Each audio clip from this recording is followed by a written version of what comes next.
Yes, sorry for the delay. Now we can start it.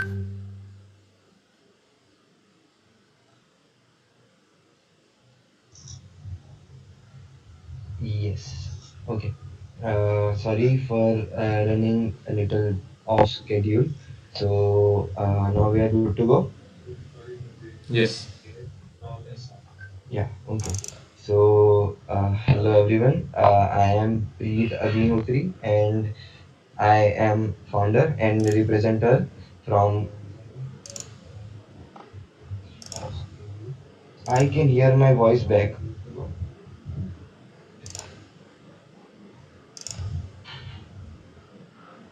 Sorry.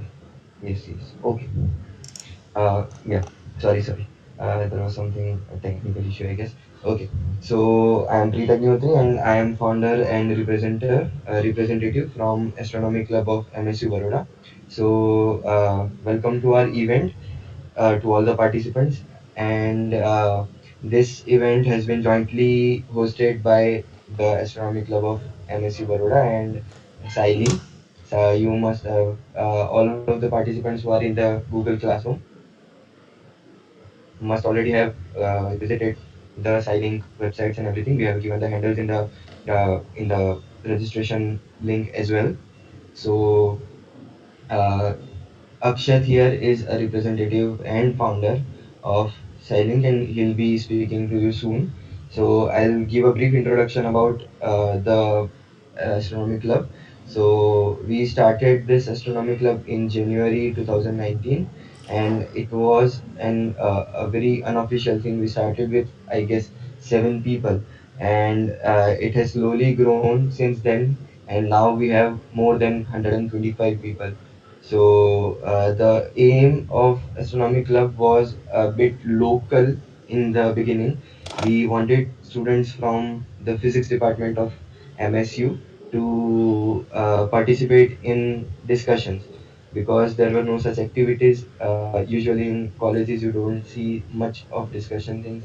You only have books and lectures and everything. So we wanted some knowledge outside of the books.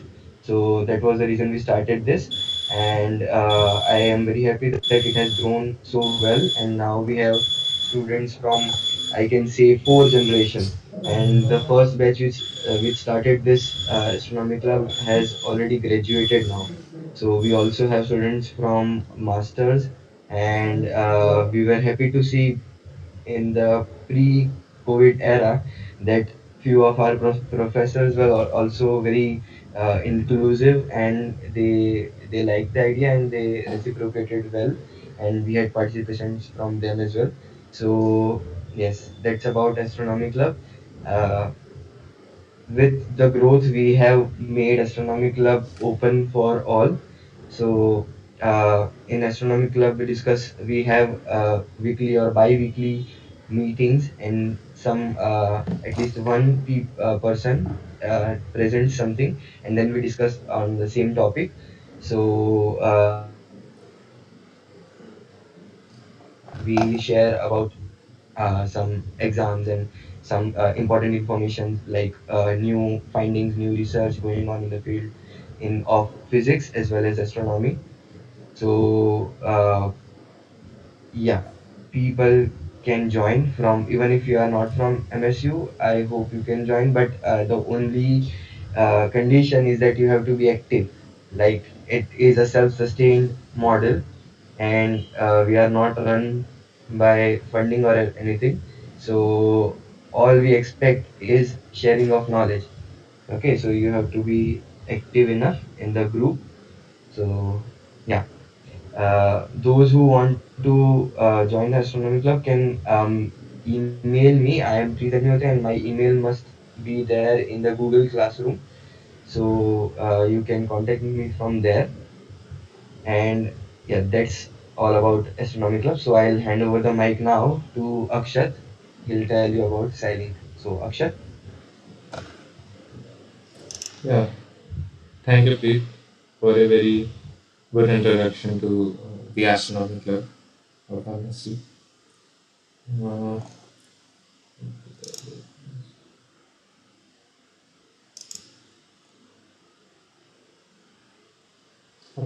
So uh, now I will tell you something about SciLynk, one of the other co-organizers of this event. So SciLynk is basically a science website which is trying to promote scientific temperament among among people in general, but people who are interested in science in any way. It doesn't depend whether you are interested in astro or physics or any other subject. If you are interested in science in any way, then SciLink is the place for you to discuss with people from all across the globe. SciLink covers an audience base of almost 140 plus countries. So it was started by me with an initiative to just like share my knowledge, share whatever I know with others. And in the process, I also got back from it, like people sharing their knowledge with me. I got to know new things, and by doing this, I was also continuously engaged in searching new science, like exploring about new science. So this is how you all can also get involved with science. All you have to do is just register, go to our website www.silent.in and just register over there as a user. You may just read the articles too. That that's enough for you to keep participating in the process of learning and sharing knowledge with each other. So I'll now play a short introductory video, a promotional video on styling for the next few seconds. So let's watch that.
Yeah. Thank you for watching the video. Now, I'll introduce you to today's speaker. So basically, the name of the workshop is Night Sky Through Your Lens. So in the 2 days, coming 2 days, today and tomorrow, we'll be covering two different aspects of astrophotography and night sky observation. So on the first day, Neelesh Rana, our first speaker, is going to speak about night sky observation, how you can spot sources and just about observation and different instruments that you can use to spot these sources in the sky, in the night sky. And then in the second day, we will cover the part where we'll tell you where Nikunj Rawal, our other speaker, will tell you about astrophotography, all about it. So let's welcome our first speaker, Neelesh Rana. Uh, he's a he's an astronomer and he's currently with Big Bang Astronomy Club of the Regional Community Science Center, Rajkot. So, welcome, Neelesh. Hello, Please tell us more about can you, yourself and the can audience. you hear me? Yeah, yeah, we can hear you. Yes. Okay. So my name is Neelesh Rana. And I'm not an astronomer. I'm just an astronomy enthusiast. I've been interested in astronomy. Other, I should say, it was somewhere around my sixth semester of engineering back in 1999, and that was the time I started reading about it. And it's been a long journey and a meaningful one. I still keep on learning every day because if and at all there is something which is infinite, it is the sky. So maybe one lifetime would not be able to cover very even a speck of sky. So welcome to this fascinating hobby of night sky watching and astronomy. And about my astronomy club, I work at the Regional Community Science Center at Rajkot, Gujarat. And this is a center which works in science popularization since 1979. And it is affiliated with GUJCOST, Gujarat Council on Science and Technology, which is under the Department of Science and Technology, Government of Gujarat, and Government of India. So what we do is science popularization in the general mass, and astronomy is a big part of that drive. So we established this astronomy club back in 2003. It was 31st of May 2003, and it was going to be an annular solar eclipse at that particular time. And some of our staff members, as a part of the public outreach, were showing people this solar eclipse. It was early in the morning, and at that particular time, we uh, just had an idea that let us have our own astronomy club, and it has grown many fold since then. Today, we have about 18 to 20 different size telescopes from 3 inches to about to 12 inches. We have two 12-inch telescopes, one Dobsonian and one on an equatorial German mount. So we do have a lot of equipments, auxiliary equipments, and very good bunch of guys who are dedicated and who are quite knowledgeable as far as visual observation, astrophotography, all things astronomy. So this is what our astronomy club is. Uh, I think we'll start with the presentation. Akshat, is it okay if I start with my presentation? Yes, yes, so go ahead. Go ahead. Just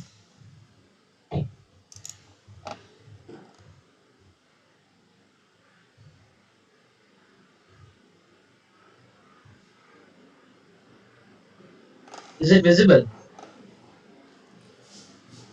Yes, it is. Yes, The first slide.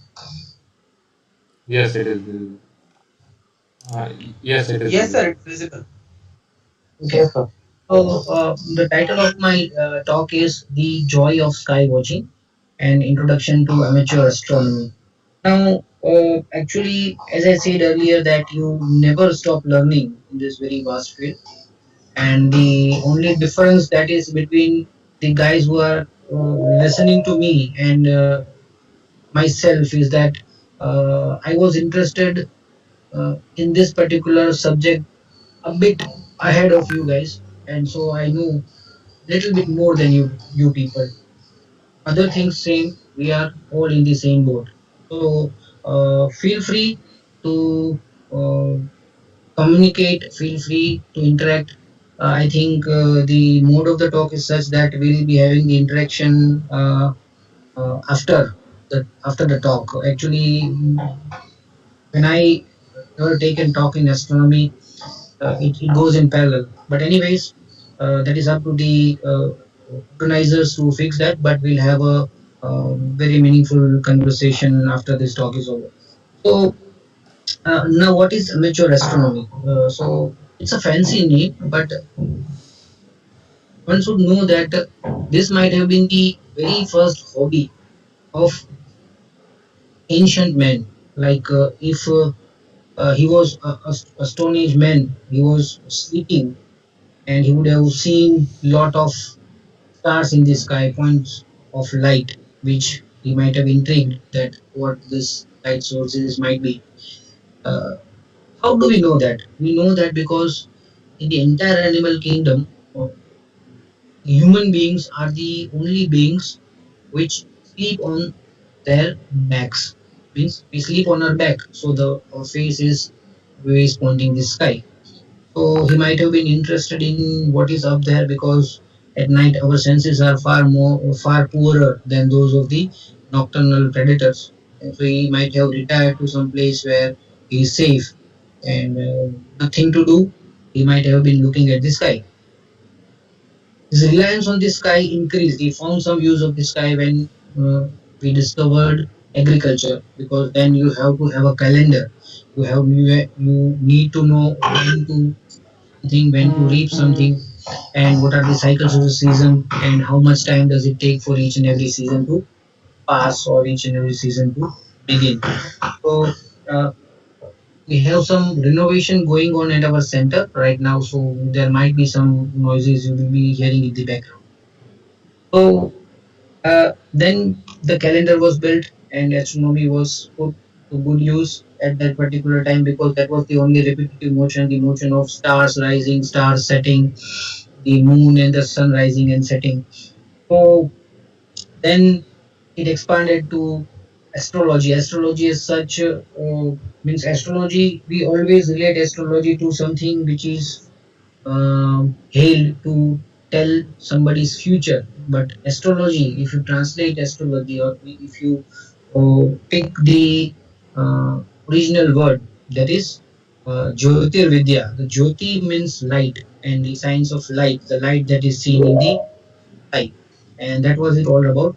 I think the part where you tell someone's future might have been added later, uh, and I don't see any logic in that.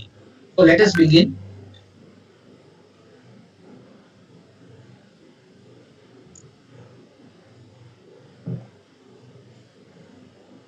Now, what do we need to see the night sky? Like, for example, if you suddenly decide that you want to learn something about the night sky, what things you would need to start observing the night sky? Obviously, for the time being, nothing else but your eyes. Okay. So if you are starting off in astronomy, only thing you need is a pair of eyes. Normally, it happens that whenever the word astronomy comes around, the first thing that pops in your mind is a telescope. But let me tell you that the telescope is the last step uh, when you enter astronomy. Last thing you are going to buy is a telescope. Of course, you buy more telescopes after that, but that is a different question. But telescope is the last thing that you are going to buy. You have to observe the naked eye sky first, then you go and get yourself a good pair of binoculars. You reap the sky as much as you can with the binoculars, and then you graduate to a telescope. So for the time being, we'll just be needing our own eyes. Now the question pops up that what is the next step? The next step would be knowing the directions. Now this seems very counterintuitive, that why do we need to know the directions? We know our directions every now and then, but if you know the direction of the sun rising, I think most of you would be, if you are starting off in astronomy, you will be starting off from your own terraces. So if you know which direction the sun rises from your terrace, then if you are pointing that direction, your left hand would be towards north, your right hand would be towards south, and of course your back would be towards west. So this is how you can roughly make out the directions. But then again, this is from your terrace. I would like to point one more thing, that does the sun always rise from east? Now that is not the case. Actually, whenever you say that sun rises from east, it is a general thing that you say that the sun rises from east. It does not rise from east, but it sometimes rises somewhere north of east or sometimes south of east, depending upon which time of the year we are talking about. Here is a little animation which will show you that what actually happens. So we have a vernal equinox, which is March 21st. You will be seeing that the sun is rising due east. Then we move towards the summer solstice, 22nd of June, which is coming right now. and the sun will be far north of east. And again, it returns to the due east direction in autumnal equinox, that is 21st of September, and then it will still go south, and it will go to the far south of east on winter solstice day, that is 22nd of December. So basically, this is what we call Uttarayan and Dakshinayan of the sun. Okay, so on 22nd of June, the sun starts its journey towards south. We call it the Dakshinayan. Okay, so it is going south. It goes south, keeps on going south, reaches the equator on 21st of September, which is the autumnal equinox. I think we call it Sarad Sampat in Gujarati and Hindi. It still keeps on going south, and it reaches the maximum point south on 22nd of December, which is the winter solstice. So actually, the winter solstice is known as Uttarayan in Gujarati and Hindi, but definitely all those people in Gujarat would be confused at this fact because they celebrate Uttarayan on 14th of January. Let me break that up. 14th of January is not Uttarayan. 14th of January is Makar Sankranti. There was a time in there was an ancient time when Makar Sankranti and Uttarayan were on the same day. That was when the Mahabharata war ended, and the time when Bhishma Pitama had his Nirvan. So that was the day when winter solstice and Makar Sankranti were on the same day. And from that day onwards, the precession of the Earth's axis has put these two dates on a different time. So now there is a vast difference between these two times, that is the Uttarayan and the Makar Sankranti. So actually, there is a particular type of science which is known as archaeoastronomy, which deals with everything archaeological on the basis of astronomical evidences from the past. So this is actually an animation which shows that the sun does not rise from east perfectly each and every day. There are only 2 days in the year. One is 21st of March, another is the 21st or 22nd of September, when the sun rises exactly from east.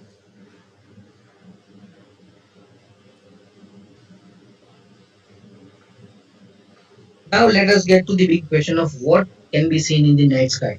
Of course, everyone knows that, but let us sum it up. Like what things are there in the night sky in which an amateur astronomer might be interested in? So first we have stars and constellations. Okay, so constellations are made up of stars. Now there is a bit confusion in that because normally constellations is what uh, we call the imaginary shapes in the sky, but actual definition of constellations is not like that.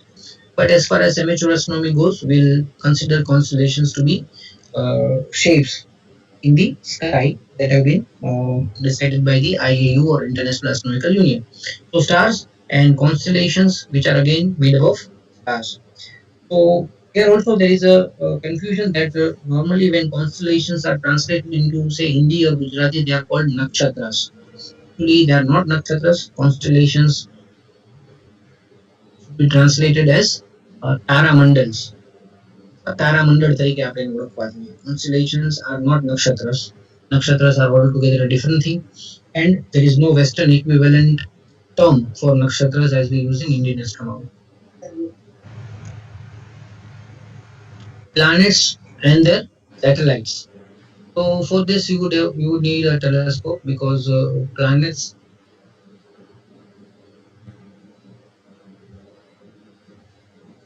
just a minute. Planets and their satellites. So normally the two planets which are ahead of us, that is Mercury and Venus. Except these two, all other planets have their own satellites, and you would need a telescope to see the satellites. In fact, satellites of Jupiter and Saturn are very beautiful when seen through a telescope. We can see planets and their satellites. Of course, five of the eight planets can be seen with naked eyes. So you can also see planets with naked eye. But if you want to see those satellites, you need a telescope. Obviously, the moon. But whenever you get deeper into astronomy, I guarantee you that you will start hating the moon, except when there are eclipses. Okay? Because the moon is the one thing that always hampers deep sky observation.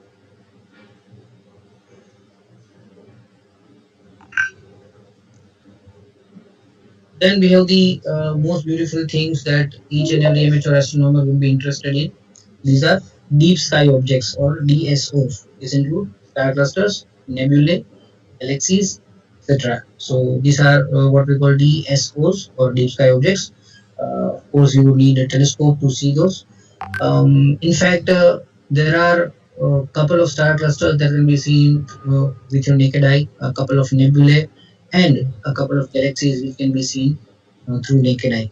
But the rest of the objects, and there are thousands of these objects, can be seen using very primary telescope. Artificial satellites. Now, I guess we have maximum sighting of these artificial satellites nowadays, only due to the fact that lot of the people would be sleeping on the terraces right now in summer. So we have a culture of sleeping on the terrace, and whenever it's early in the morning, say just before sunrise, 4:30, 5:30, you will see uh, bright dots moving in the sky, which are artificial satellites. They always appear in twilight. That means round about dusk and dawn. Whenever there is a bit of darkness, either the sun has not risen or it has just set. That is the best time to see the artificial satellites. Rest of the nights, they are moving in the sky, but actually, what happens is that due to the night being in its later part, they are inside the Earth's shadow. They do not have the light of their own. They reflect sunlight, but being in the shadow of the Earth, they are not visible, but they are there. Occasional visitors are comets and meteors. Meteors, they are very fast moving objects, streak of light जिन्हें आप गुजराती में उल्का हो हिंदी में उसको उल्का या उल्का पिंड भी बोलते हैं जो एक आध हाफ सेकंड तक स्काई में दिखती है and then it disappears. So comets and meteors, if you are out for a complete night, you will obviously see 10, 20, 50 meteors. If the night coincides with some peak of a meteor shower, then you might also see hundreds of meteors. But comets, we've been a bit unluckier that after 1997 there has not been a very bright comet in the sky that can be seen using a naked eye. I think 1997 Hale-Bopp was the last brilliant comet that appeared. 2013 we had comet Ison, which raised the hopes of many astronomers that it is going to be a very brilliant comet, but that didn't happen because these are very unpredictable things. Now let us check these things one by one. We'll not go into theoretical depths, so be relaxed. We'll just talk about the stuff that you need to know when you are getting into amateur astronomy. So, of course, stars are huge balls of hot gases that emit light. Most of the stars, or rather all of the stars, are powered by thermonuclear fusion reactions, and they appear as luminous balls of light. And of course, they are self-luminous. So our sun is also a star, the only star that is such close to Earth that we can see its complete limb or its complete circular shape. The rest of the stars would always appear as bright points in any sized amateur telescope. Okay? The sun is the only star that can be seen in its full circular shape. But here I should mention that if you are going to look at the sun through your telescope, be advised, get a proper certified solar filter or you might lose your eyes permanently. Now here is an interesting thing that whenever you look at the stars, if you look at them very closely or very attentively, you will see colors. Stars, in fact, do have colors. So the colors range from red then orange, yellow, white, blue, etc. And the important thing about these colors of the stars is that these colors actually denote the temperatures of the surface of these stars. Okay? So, so if you look at a star and if it is appearing red to you, it is supposed to be the coldest star, and the blue stars are the hottest star. The sequence goes something like this: red, orange, yellow, white, and blue. So when I say that the coldest is red, so it is in the term of stars. Even the coldest star, the star that we call coldest, are going to have a surface temperature about 3000 to 3500 degrees Celsius. That even that is much higher than anything on Earth, and each and everything we know will melt. So when we call these stars the coldest stars, that is by the standard of stars themselves, not anything earthly. So red stars are the coldest and blue are the hottest. Blue stars may have a surface temperature of about 28,000 degrees Celsius. So these are really very hot stars. Um, here are some examples. This is Castor and Pollux. Pollux is on the left, Castor is on the right. Uh, one is brilliant red and one is brilliant blue. And this are the two stars of the constellation of Gemini, or rather the zodiacal constellation of Gemini. Now, what is a zodiacal constellation? We'll come to it a bit later. So there is a brilliant difference of colors between these two stars. Also, we have the very famous constellation of Orion.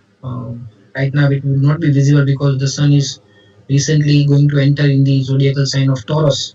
So this constellation is along the sun, and that is why it passes during daytime and is not visible to us.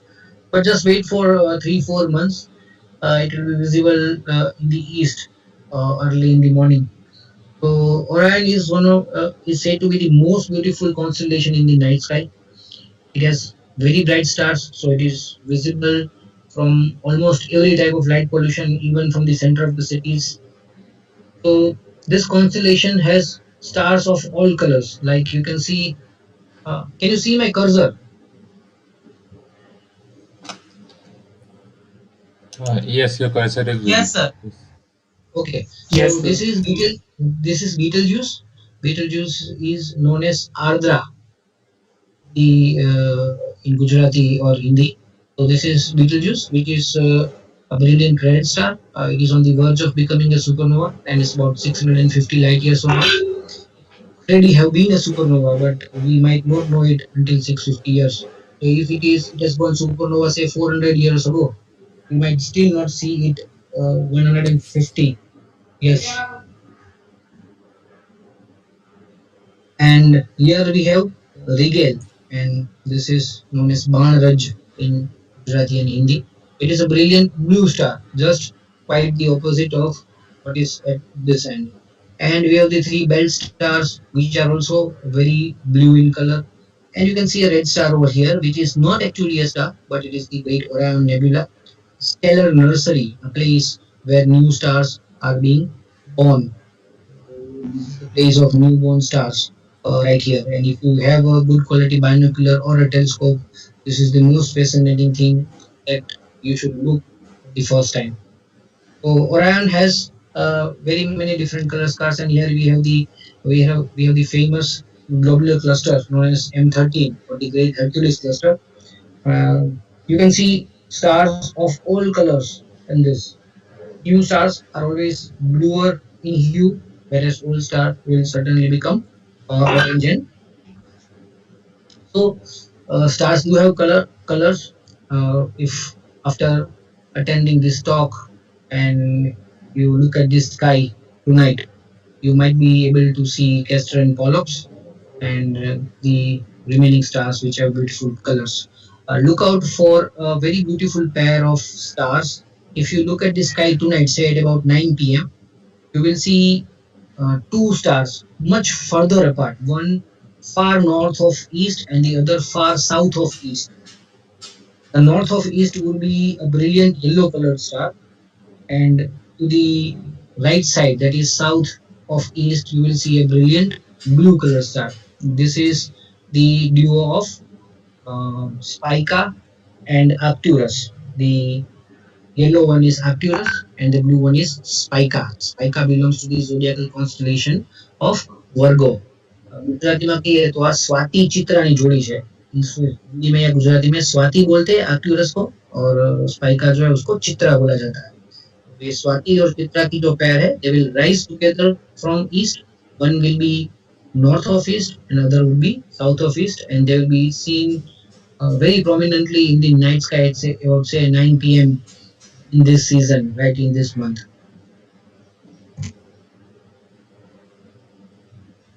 So if you take a look at the sky on a clear moonless night and from a pretty dark location away from any big city, maybe 30-40 kilometers away from a big city, if you have healthy pair of eyes, you will see about 3,000 stars.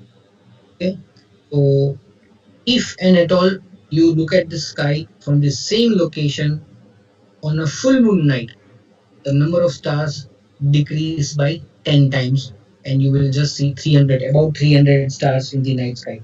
So this is why I just told you that if you ever get into amateur astronomy, you will hate the moon, and this is the reason. Cuts down the number of stars visible in the night sky because the moon is very bright. Does not allow your eyes to adapt to the darkness, and that is why we lose most of the dim stars. Now we come to what are constellations. So constellations are basically apparent shapes in the sky by joining stars. Like we'll join the stars with some lines and make some apparent shapes. Now apparent is the keyword over here because they appear to be together. If I talk about say the constellation of Ursa Major, say what we call it Saptarshi in Gujarati or Hindi. So Saptarshi, the stars of Saptarshi have nothing to do with each other. They are all at different places, moving in a different random direction. Yes. So one question, few of the participants in YouTube and here are asking about is that can you suggest some places where they can go after the COVID period is over, where light pollution is very less and they can observe the night sky very clearly? I've included that part in the later part of the presentation. Let me get back to the basics first. I've included that. Okay, sure. I've included where to look for such dark places. I've included what is the best time to look for good objects, and I've also included how you should go about in finding such a place. So I've included everything. Yeah, sure. Okay, thanks. So if we talk about such apparent shapes, there are 88 in all, and these have been fixed by the International Astronomical Union. So you cannot make up your own constellations. They are fixed in number. Some of them are ancient, some of them are modern. Ancient, when I say ancient, they have been fixed by some Greek philosophers or astronomers of that time. Now 12 constellations of these 88 constellations are given a special status of zodiacal constellations. They are called constellations of the zodiac, or in Hindi or Gujarati we call them Rashi, and they form what is known as the zodiacal belt or Rashi Chakra. Okay. So when I say Rashi, it's not anything related to astrology. It is related to astronomy, and we'll look at that further on. Now, why do we say that these constellations or zodiacal constellations are special? They are special due to the fact that, as seen from the Earth, the Sun, the Moon, and all the planets, they seem to move through these zodiacal constellations only. So, actually, if you imagine the solar system to be in a single plane, it is not in a single plane, but you can say that it is roughly in a single plane. Then these zodiacal constellations are those constellations that lie just behind this plane of the solar system. So whenever you see from the Earth, any planet or the Sun or the Moon will have a certain zodiacal constellation in its background. I'll show you a graphic that makes this thing very clear. So we live in the northern hemisphere. India is entirely in the northern hemisphere. So from the northern hemisphere, we are able to see 45 of these 88 constellations. It's not like that you won't be able to see more than 45, but I've included this figure for the matter of fact that if you look at the sky at a certain point in time, say if I look at the sky from a very dark location at about say 9 p.m., I'll be able to count 45 constellations. Let us say it's an approximate number, but if you observe the entire night, you might be able to see more than that. Okay, so these are some famous constellation. Everybody would be recognizing this. This is the Mrigashirsh or Mrigmandal, or what we call Orion the Hunter, and this is Ursa Major or Saptarshi, made up of seven very bright stars and lots of deep sky objects. And this is the famous Leo. You see that in the top of a telescope where a green laser is being shot. It appears like a white line, and the sickle of Leo, the question mark shape, is clearly visible. This photograph has been taken from my cell phone from Gear.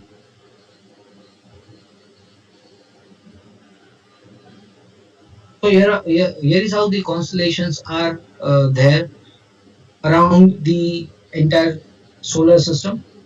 Actually, in observational astronomy, what we do is that we think that the Earth is at the center. We think that the Earth is at the center, and everything moves around the Earth, uh, studded on a celestial sphere, something which is known as the celestial sphere, which is a sphere of a transparent object, and all the stars, planets, and the sun are embedded on it.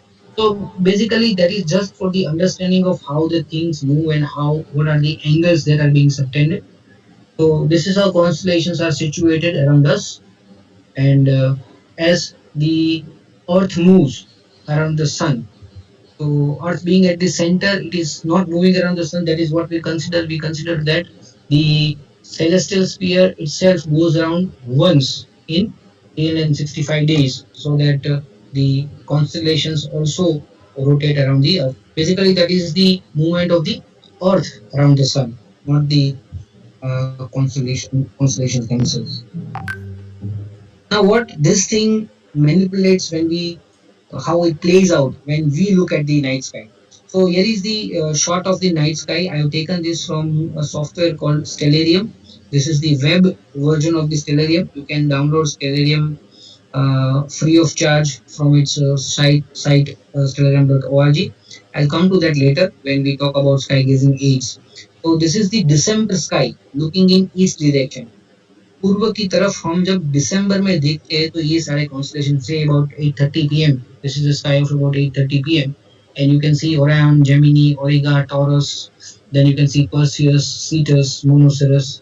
The winter sky is blessed with beautiful constellations. Okay, so you can see, and these all constellations are made up of very bright stars. You do not get such bright constellations in the summer sky. Okay, so this is the winter sky looking at 8:30 p.m. in east. Now, if I go exactly 6 months forward, the month of June, you will see that none of these constellations will appear at the same time. This is the June sky looking east or southeast. Okay? You will see vastly different constellations. You see Ophiuchus, you see Sagittarius, Scorpius, Libra, Virgo, Bootes, and Hercules, Corvus, but you do not see any of the constellations that were being seen in the month of December. So, of course, this is how it works. Like 6 months apart, the Earth would be at the opposite end of its orbits. It will be diametrically to the opposite point around the sun, and obviously a different part of the sky would be passing at the night time for us, and we will not be able to see any repeat constellations, okay, at that particular time. So if I consider the fact that I'm looking at the sky night sky at 8 p.m. in December, and I look at the night sky at say 5 a.m. in June, I will see the repeat of some constellations. Okay, because those those constellations will be setting in winter, they will be rising in summer. So at the same time, if you look at the sky at the same time of the night, then you will never see any constellation repeating except Ursa minor. Okay, जिसको हिंदी में या गुजराती में लघु मत्स्य बोलते हैं, वो दिखेगा because that is a circumpolar constellation. It will always be there.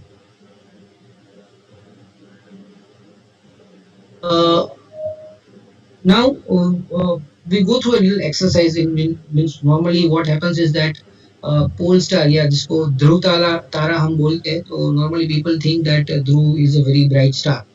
In fact, they would label the brightest star in the sky as Dhruv. It's not like that. Dhruv or pole star is a very dim star. It's a very ordinary star. The only fact which makes it important is that it is the star that is located exactly about above the pole of the Earth, and that is what makes it stationary. ध्रुव तारा जो होता है वो अचल होता है, वो अपनी जगह से हिलता नहीं है. It does not move from its position. Okay, so that is why it is known as the pole star. So you can easily locate the pole star. You can see the two stars of the Ursa Major, front two stars. Draw a straight line going towards the northern horizon, and you will come up to the pole star. So this is the pole star, which is the tail star of Ursa Minor. Okay, लघु मत्स्य का जो कुछ का जो आखिरी वाला तारा रहता है, that is the pole star. So you can find it using Ursa Major. You can also find it using Cassiopeia or Sanmista. But I leave it to you guys. Do an exercise, get a star map, get a software which simulates the night sky, and you can find it. Now, what are the motions of the stars and constellations? So you have a daily motion of stars. The stars will rise and stars will set. That is due to the rotation of the Earth. And you have the early yearly motion of the stars, which is due to revolution of Earth. Some of the constellations, like I said earlier, that Orion is not visible right now, but after 6 months it will be visible. Scorpius is visible right now. After 6 months it won't be visible. So that is due to the revolution of the Earth around the Sun. So that is the yearly motion. But say early in the night at about 8 p.m., I'll be seeing Scorpius rising from the southeast, and if I see the sky after 6-7 hours, the Scorpius constellation would be setting in southwest. So that is the daily motion of a constellation, and that is due to the rotation of the Earth. Now, each and every day, you will have stars rising 4 minutes earlier. Okay, so if I see a certain star getting out of a building in front of my house at say about 8 p.m. today, tomorrow it will be up at about 7:54, 56. Okay, so they rise 4 minutes earlier. Now, obviously, if they rise 4 minutes earlier, they will be setting 4 minutes earlier each day. Okay, so that is how stars work. The moon works differently. You will see that the moon rises 52 minutes late every day, almost an hour late every day. So if you see the moon rising at say 7 p.m. today, tomorrow it will rise at 8 p.m. around about 8 p.m. 52 minutes later. Okay. So the moon also exhibits such a motion. It rises 52 minutes late every day. Now, what do we see due to the rotation of the Earth? So, if you look north, this is the constellation where north is pictured. That is the constellation of Ursa Minor, जिसको मैंने आपको लघु मत्स्य बताया था. You can see that the bottom star, the tail, the extreme most tail star is the pole star. That makes a very small circle. Okay, so normally it is there. It makes a very small circle of just half a degree because it is about half a degree away from the pole or the axis of the Earth. So that is what you see in the north. If I see towards the south, if I see towards the south, I see the constellation of Crux or the Southern Cross. It will make a small hemispherical arch as seen from our location. As we live in the northern hemisphere, we will not be able to see the south pole. And if I see from the east, the constellation that rises and goes above is the Orion. You will see that it rises from east, but moves right towards of east. See, you can see it going right side. It goes in a slant way. It does not go vertically up. It goes up, tilted towards right. Okay, so tilted towards right means it is tilted towards south. So each and every star after rising will move south, reach the maximum height in south, and then from that point it again goes north and sets in the west. Okay, so this is how, and the circle of each and every, if you say that this constellation is making a great circle, the center of this circle is the pole star, because pole star represents the axis of the earth, and all these motions are seen because the earth rotates about its axis. So obviously the pole star should be the center of the rotation of all constellations. So now we come to the zodiac. I said earlier that, yeah, Yeah, I had a question. Can I ask something? Yeah. okay, So, in the last slide, you talked about different constellations like rotating around the pole star, right? yeah, But we also know that the pole star is the current pole star is also slightly offset uh, yeah, from our axis. So, is the trailing of that pole star also observable, like from our? yeah. Of course, it's available. Means if you align your telescope with the pole perfectly, or if you point your camera towards the pole star and take a long shot, say 1 hour, 2 hour, or take star trails, make star trails after taking multiple shots. I think Nikunj will talk about that tomorrow. You will see that the pole star also trails a bit. So very, see here also it's making a very small circle. Yes. Okay, you can see the pole star making a circle. This star is the pole star. See this star. Okay. Yes. So it is also making a small circle. So it Yes. will also make a trail. Okay. Yeah. Okay. Yeah.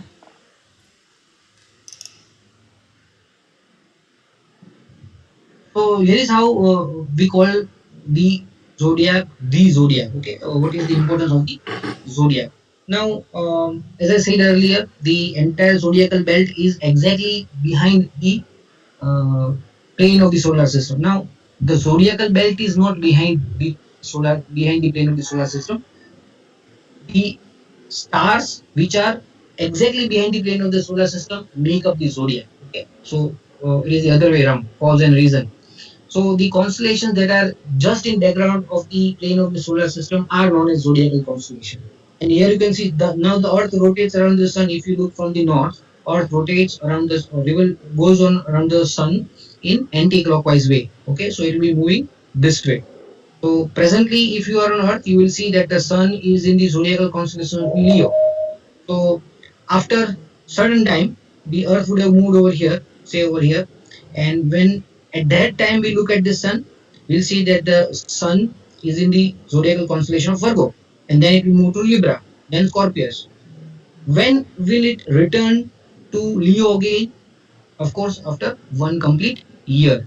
So we can say that as seen from the Earth, the sun travels in all zodiacal signs in 1 year. Okay. Now, of course, it's the sun that seems to travel, but the case is the other way around. But it does not matter because it's all about your perspective. We are living on the earth. So we'll talk using the earth as our inertial frame of reference. So it's something like traveling train. If you are traveling in train and say my train is traveling from Rajkot and it reaches Ahmedabad. So all the people who are on the train, what will be they talking about? They'll talking about that Ahmedabad has arrived. Ahmedabad has arrived. Okay. Now, of course, Ahmedabad didn't go anywhere. It was there. It is the train that has arrived in the Ahmedabad station. But it does not matter because for the people who are in the train, it is the train which is the frame of reference. So this is something like that.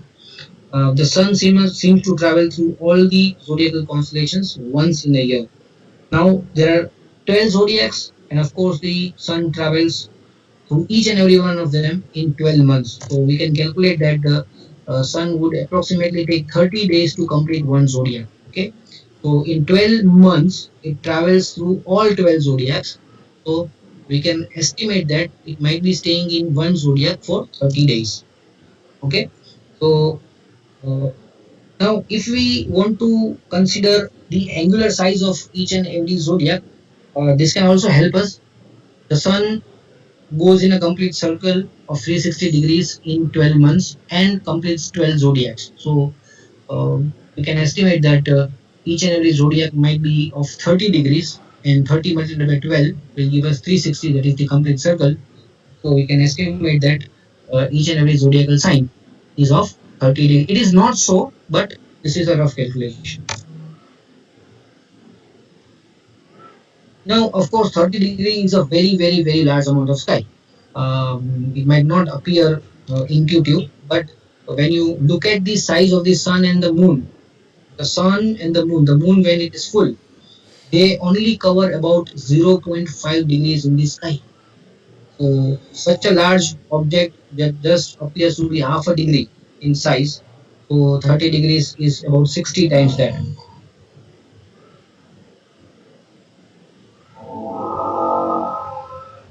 Now, we made a calculation that the sun takes 30 days to complete one zodiac. But moon is very near to the earth as compared to the sun. And the zodiac which the sun takes 30 days to complete, the same zodiac the moon will be able to complete in 2.25 days. Okay, two full and one quarter day. So it will cover one complete zodiac, and we will be in the next zodiac after 2.25 days. Okay, that is of course due to the fact that the moon being very near to the earth. The distance to moon is approximately, or the mean distance, earth moon distance is 3,84,400 kilometers, whereas the sun is about 149.6 million kilometers average distance between the sun and the earth. So here we see the motion of the moon. See, it is entering the zodiacal sign of Gemini first day, second day it is exactly in the middle, and the third day it exits from the constellation of Gemini and moves into Cancer. Okay? So moon moves very fast in the sky.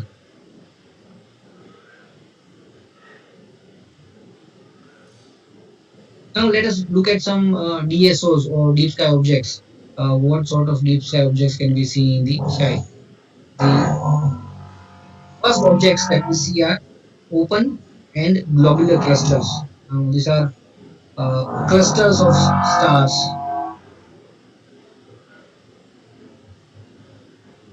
These are clusters of stars or collections of stars.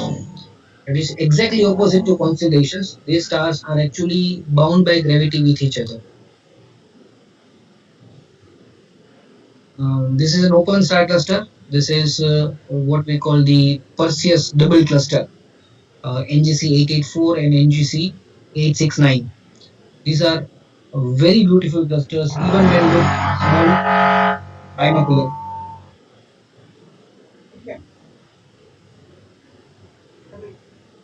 Is the sound of the drill too much, or should I continue, or should I move to a new place?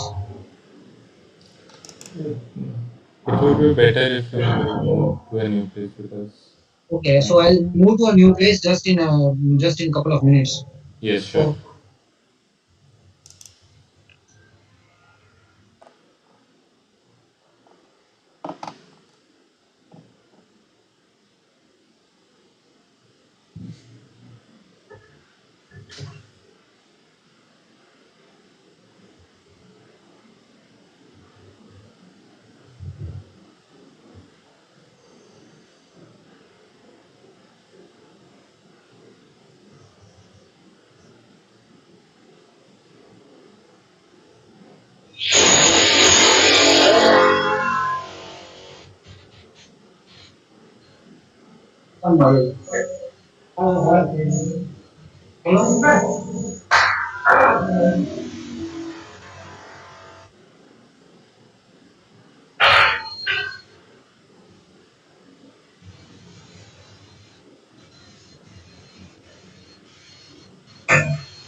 So दरवाजा बंद कर दियो आवाज हो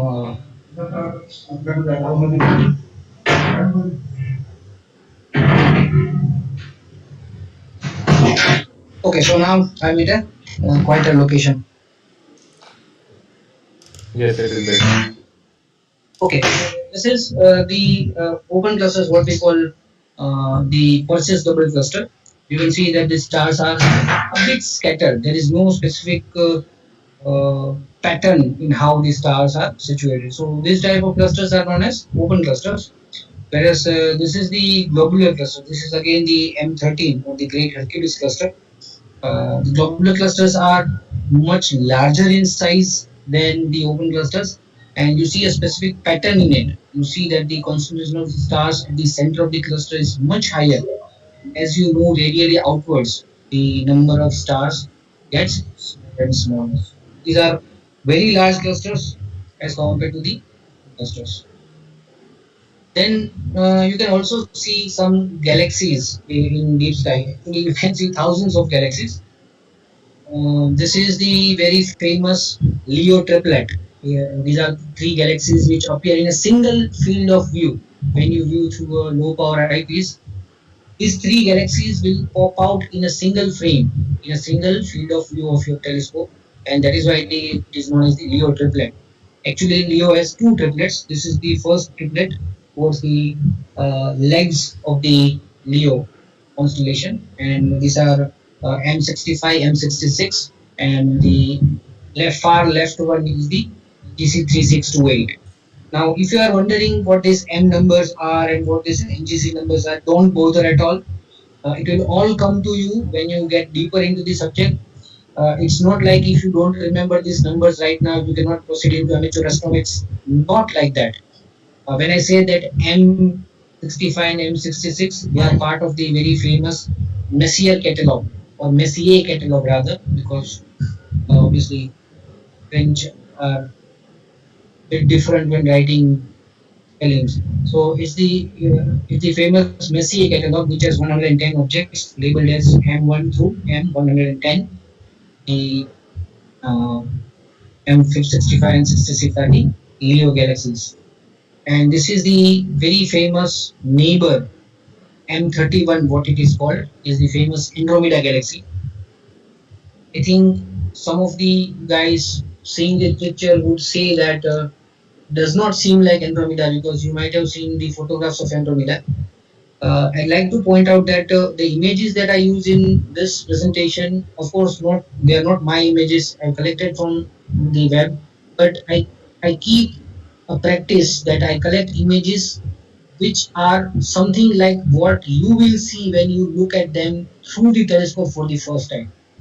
I might be tempted to show you an image of Andromeda which has been taken by Hubble, which is about 1,000, 2,000 images taken up by the Hubble, and then it is stitched together to produce an entire panorama of the brilliant dust lanes with individual galactic clusters visible.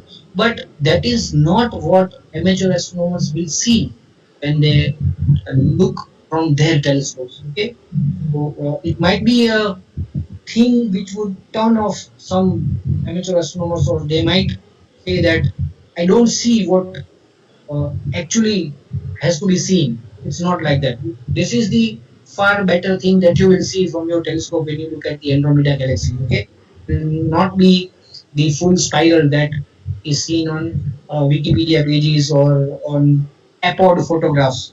Okay, apod is the famous service by NASA, astronomy photograph of the day. They take up photographs from the astrophotographers throughout the world and publish one new photograph every day. So it is known as APOD, Astronomy Photograph of the Day. And this is the famous doublet of Ursa Major, M81 and M82, the Cigar Galaxy and the Bodes Galaxy. And this is one of the most beautiful galaxies you will ever see. It is the Sombrero Galaxy, or M104. And very hard to find, but also very easy to find. Now, these are the two contradictory terms, but it is situated in such a place that you do not find any pointer stars very near to it. But then again, see at the brilliant line of these four stars over here, and they exactly points towards the Sombrero Galaxy. So that is something very fascinating to see when you look at them through your eyepiece. Then we have the nebulae. Singular is nebula. So this is the famous ring nebula or the M57 in the constellation of Lyra. Lyra को हिंदी में गुजराती में हम वीणा बोलते हैं. वीणा का जो brightest star है Abhijit, or in English Vega. That is going to be our new pole star after some thousand years. Okay, because our axis is precessing, it is moving. So this is the ring nebula, and this is the very famous Orion nebula या मृग निहारिका जो Orion में दिखती है. And this is the Crab Nebula. Although it is known as the Crab Nebula, it is located in the constellation of Taurus. Its Messier number is 1, Messier 1. And this is a supernova remnant. That means it is produced because there was a star over here went supernova and it exploded, spilling out all its mass in the form of dust and gases in the space around it. It was very well documented by the Chinese astronomers, I think somewhere back in 1051 or 1058, I don't remember the year, but it was visible for some 11 months even during daytime. So that much of energy was released when it went supernova, and they had uh, preserved this location very beautifully. And today, when we look at that location, we see this Crab Nebula, which is a supernova remnant. Comets are not regularly seen, but they are visitors that come around sometimes very bright. And as I said earlier, we haven't have had a very bright comet since 1997. So this was it. This is Helbo, and it showed beautiful tails. In fact, two tails. The blue one being the iron tail, and the yellow one being the dust tail. So it was visible for very many days and very bright, even visible to the naked eye. And this is a comet which was quite bright in telescopic terms. Again, still it was not that bright that it would be seen with the naked eyes. This is a comet which appeared in 2014. It is 2014 Lovejoy Q2. Okay, found by it was discovered by Terry Lovejoy of Australia.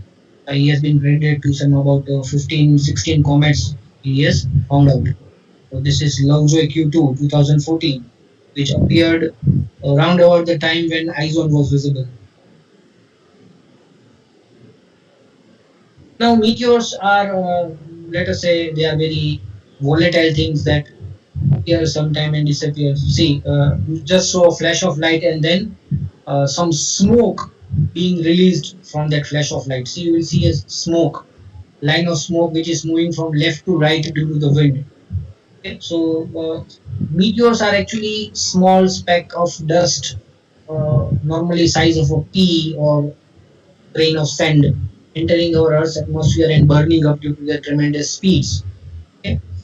You might have a meteor shower now and then, in which you see very many meteors in the sky in quick succession. Now, the photograph on the right is not the one taken at particular time. It is a time exposure, a long time exposure. Okay, and when you see a long time exposure of a meteor shower meteor, you will always feel that all of the meteors seem to be coming from a common location, right? So this common location from which they appear to be coming, it appears to be coming because their paths are parallel, but it's our perspective that um, gives us a coming from same location. Something like if you stand on railway tracks which are perfectly straight, you will see the two tracks touching each other in the distant horizon. Same thing applies to this. All the paths, all the meteors are parallel to each other, but as seen from the Earth, they'll be seen as coming from a single point. This is a typical meteor shower. Now, talking about the sky, you need to know the lingo. You need to know the language of sky gazing. Okay, so you should put some effort if you are getting into amateur astronomy. You should put some effort in learning the language which normal amateur astronomers will be speaking within themselves. Okay, so you might go to a star party, you might go to a small gathering of amateur astronomers. And when you listen to people talking, you will find that there are some strange words that make no sense. So if you do not know the meaning of these words, you might feel that you are not getting the wisdom of the people who are talking. So these are the basic definitions. When you look at the sky, it appears as a hemisphere to you. Okay, so if I were to draw a line from my northern horizon to my southern horizon in the form of a semicircle, the highest point of this semicircle just over my head is called the zenith. Okay, now of course this zenith is a local thing. People who are standing at the same place in a small group will have a same zenith. But if you say that you have a certain star on your zenith, suppose I'm living in Rajkot, which is in Saurashtra Peninsula in Gujarat. So if I have a certain star on my zenith, then I would call up on my friend in say Mumbai and ask him to look at his zenith. He will not see the same star there. It will be somewhat at a different place. Okay, because the geographical location is what defines your zenith. But when a group of people is standing at a particular place and they are talking, the mention of zenith or the definition of zenith holds very good and it is very important and makes things very easy. Then the exactly opposite point of zenith is the nadir, which of course we are not going to see. Then if you draw another semicircle, say from your east to your west, okay, so that will divide your sky into northern and southern hemisphere, whereas this semicircle divides your sky into eastern and western part. Okay, so zenith is the point where these two semicircles cross. Okay, and the earlier circle that we drew from north to south passing through our zenith, that is known as our meridian. Okay, so meridian is an imaginary line in the sky from north to south, which divides our sky into eastern and western sky. So whenever you have an object crossing your meridian, it is the highest that it will get in your sky. Okay, so if I have a certain star rising over here, going like this, and then going through it and setting somewhere over here. Then, whenever it is crossing the zenith, it is the highest it can get in my sky. Okay, this is also known as culmination. Objects are said to be culminating when they are exactly on your meridian. Your meridian is also your longitude. Okay, so meridian and longitude words are interchangeable, but normally in astronomy we use meridian rather than longitude.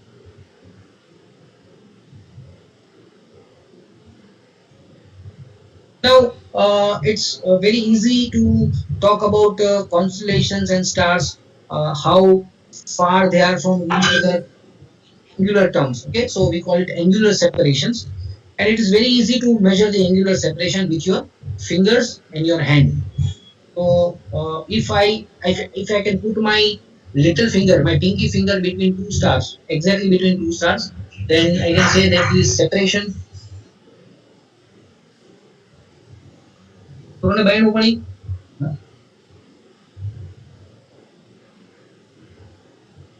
Then I can say that the angular separation between those two stars is 1 degree. Now, if I can put my three fingers between two stars, the separation is 5 degree, and so on. But now you will have a question that what happens if, say, a 10-year-old child can put his little finger between two stars? Obviously, that distance would not be equal to a guy who is, say, 6 feet tall and having his finger between the two stars. It will be a much larger distance. But this thing works something like this. Say, whenever you put your finger between two stars, you have to keep your arm extended completely. Okay, so your arm has to be extended completely, and then you have to put your finger between the two stars, or three fingers, or your fist, or the index finger and your little finger. Okay, so uh, whenever you do that, you can cancel out the size difference, because see, child having a thin finger is going to have a shorter length of hand. Whereas a guy who is say 6 feet tall, he might be having a thick finger, but his arm length would always also be longer. So human bodies are in a specific proportion, and when you put an arm completely extended, these things are negated out, and you get a constant difference of angle. So you can measure the angles very easily. You can estimate rather the angles very easily using your fingers and your hand. So here it is shown that the Ursa Major constellation is about 25 degrees. The asterism, what we call is Big Dipper, is exactly 25 degrees, and it must fit between your thumb and your little finger spread apart. Okay? So it will be same for a 10-year-old boy or for a person who is 6 feet or 6 feet 2 inches. It will be same. When they extend their arm completely, their thumb and little finger will always make an angle of 25 degree in the sky. Now this was something asked. I think I don't know who. I think Pratyaksh, or I am pronouncing the name wrongly, asked me this question that what is the best time to see the night sky. So there are many things you should consider. What you want to see. Okay. English, So before that, one of the participants has a doubt that you explained about the meridians. okay. So he's asking that is the meridian relative to us? Are we taken as a reference while putting out meridians? Yeah, of course, of course. Meridian is. Let us not say that meridian is depending on the person. Meridian depends upon the location. Okay. So if I am living in Rajkot, my meridian is my longitude, which is 70 degrees. But see, if I'm living in Allahabad, then my longitude is obviously 82.5 degree east, which is the longitude that passes from it. Okay. So it is depend the meridian depends upon the location of the person who is out in the field. Okay, Okay. that clears it out. Yes. So if you are into looking at star clusters or nebula or galaxies, say what we call the deep sky objects, the best time would be to find out night when there is no moon.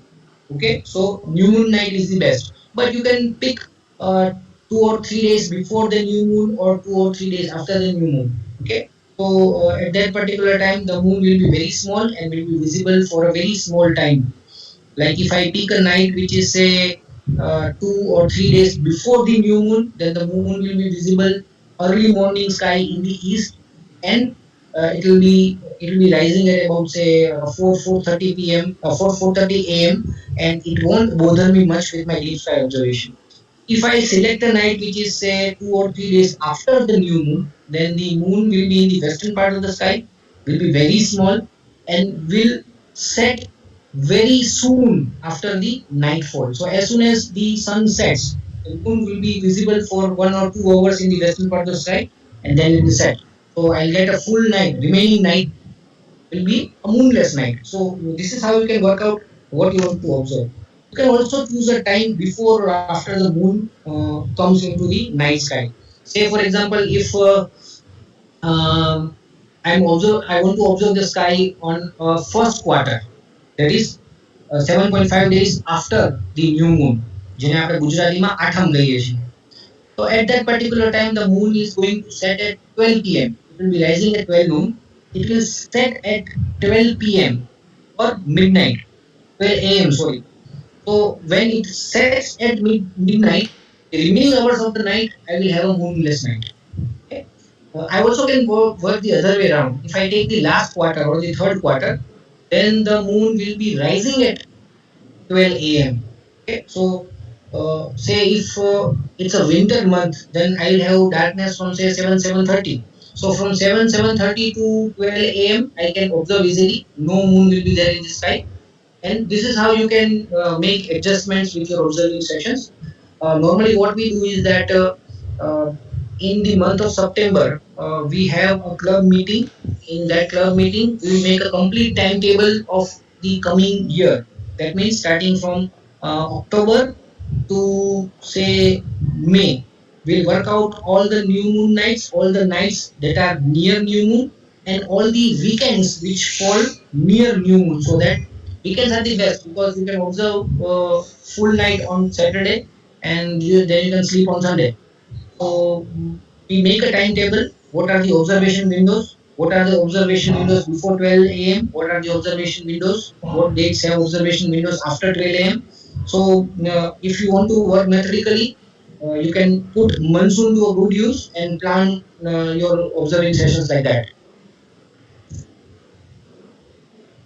As I mentioned earlier, best time to see the moon is when it is half or a day less than that. If you want to observe the moon, if you don't want to observe the deep sky objects, if you want to observe the moon, people tend to think that the full moon night is the best time to see the moon.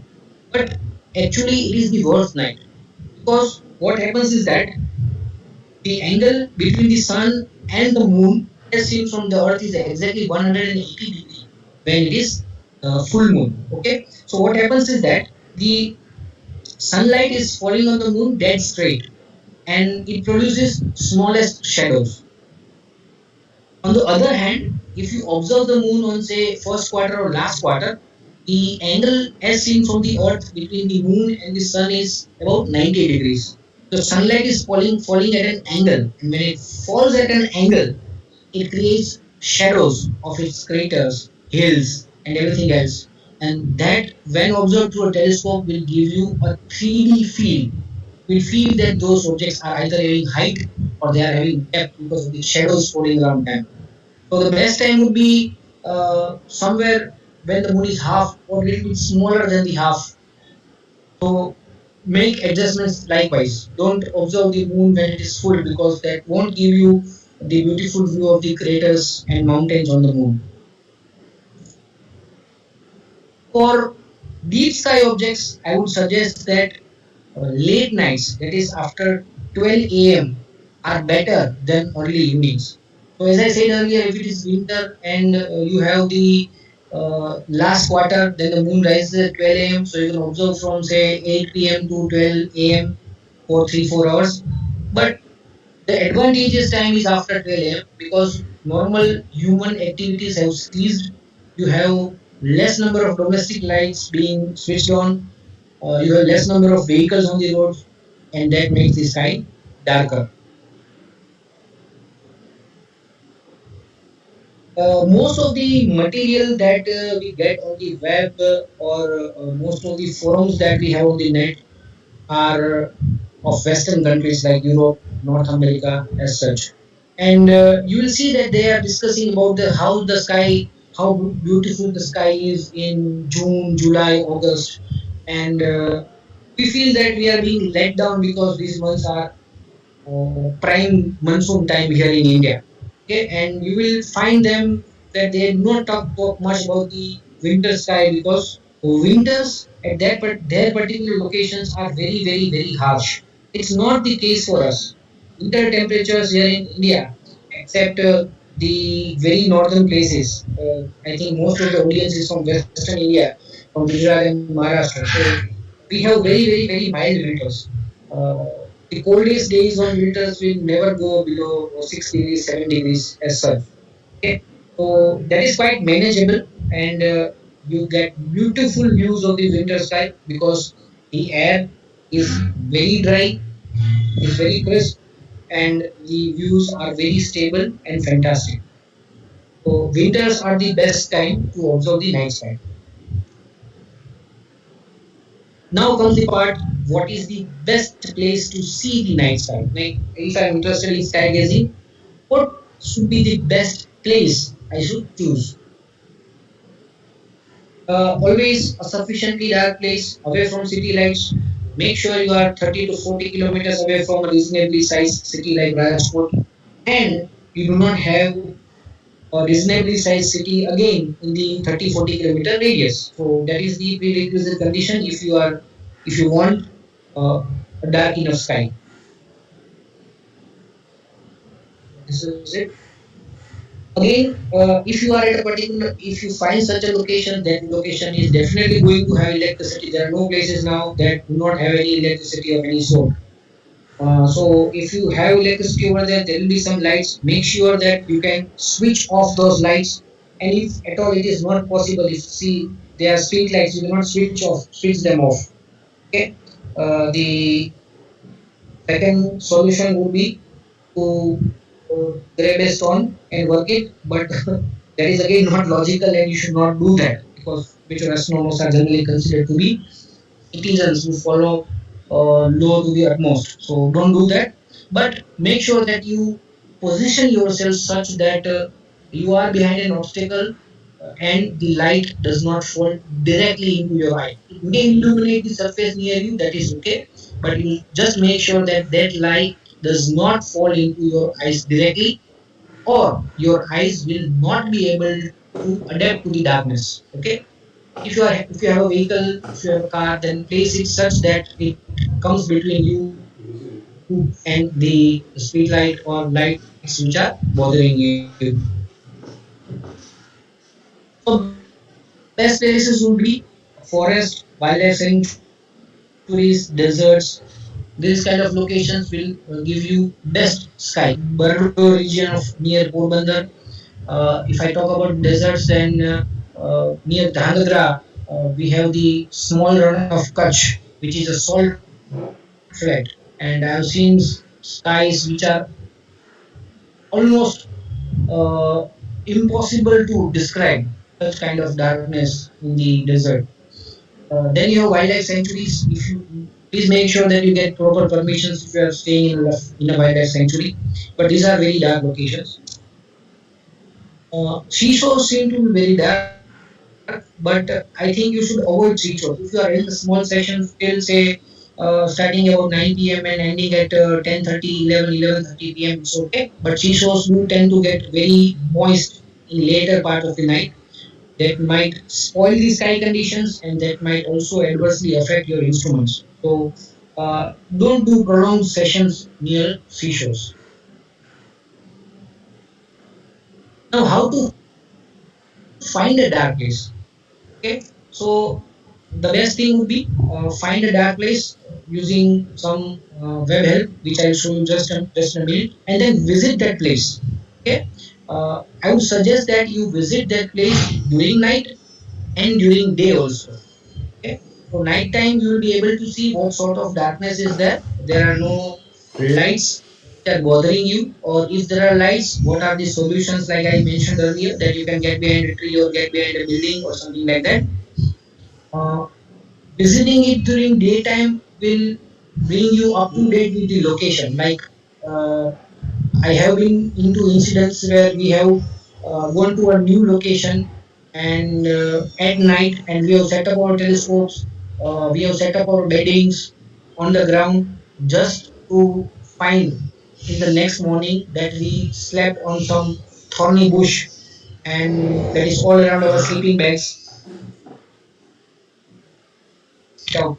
Or even worst cases have happened that somebody just sat on a pile of cow dung or something like that. So it's just better to visit the place during daytime, get to know the place. You might be navigating the place in the darkness, and just make sure of you label places where not to wander off. You might have thorny bushes, you might have ditches, you might have big stones, which might be a big danger in the night when you are moving around in darkness. So get yourself acquainted with the place during night and during day before the actual sky gazing session over there. You can use this website, which is www.lightpollutionmap.info. It's a worldwide resource where you can view the amount of light pollution anywhere on the globe with some numbers. So this site will give you information about light pollution. One thing you should make sure of that whenever you select a location, you visited that location during day, during night, and everything is favorable. Then the secondary thing, of course, secondary, but not less important than earlier one is road conditions. You are going to carry some very heavy equipment if you have big telescopes, so the road conditions will be such that your vehicle can reach the spot exactly so that you can load and unload from there.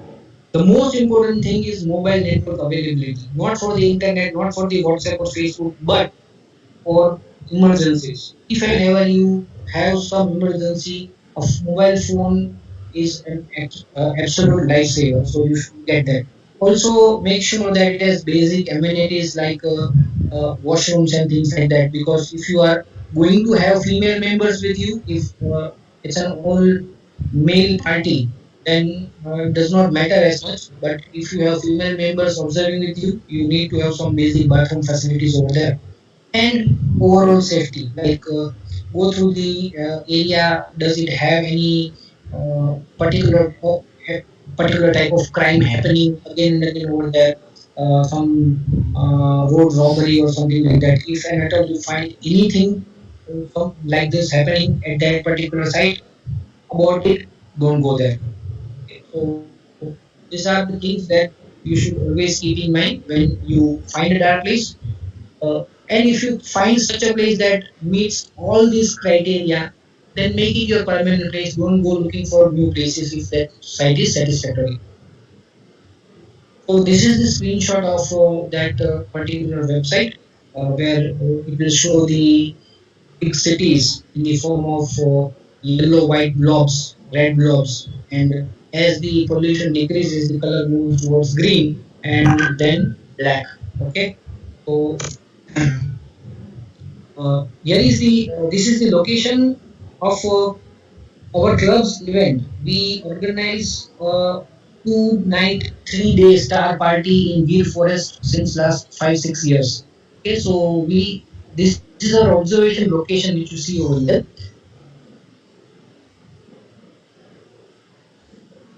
So this is the observation site, and you can see this thing over here. When you left click on the particular location, it will give you the light pollution numbers. You can see that the value is 0.23. If you are to go into a big city like Rajkot, Ahmedabad, or Baroda and click over there, this number would be somewhere around 45, 46, which is only 0.23. This is actually this is the Gir Wildlife Sanctuary, and this is the observation field that we use. Okay, the observation field of the farmhouse, and it's just about 50, 70 meters from the actual sanctuary on all three sides. Okay, and these are the mango trees, mango groves over here. Ambawadi, Janaka Gujarati Mati. Our location खूपच dark. There is also a number system which rates the type of sky you see. Okay, so the best type of sky is known as 1. This scale is known as the Bortle scale. Bortle, Bortle scale. So Bortle 1 is excellent dark sky, almost impossible to get nowadays. Perhaps you might get such a sky if you go deep into the Thar Desert or go deep into the Sahara or in the Pacific Ocean, or say somewhere very deep in near Leh Ladakh or some place like that, some pristine wilderness. Then and then you may get Bottle 2 or Bottle 1 sky. Okay, Bottle 3 also is quite difficult to get. The location that I showed you of Gir is somewhere around somewhere between Bottle 3 and Bottle 4. On some nights it can be 4, some nights it can be 3, but not more than that. And look at the sky, inner city sky, Bottle 8 or 9. You will not see a single star over here. So this is something like you may see in a very big city like Mumbai or Delhi, just standing in the middle of Chandni Chowk, and if you look above, this is what you will see: plain, dull, grey sky.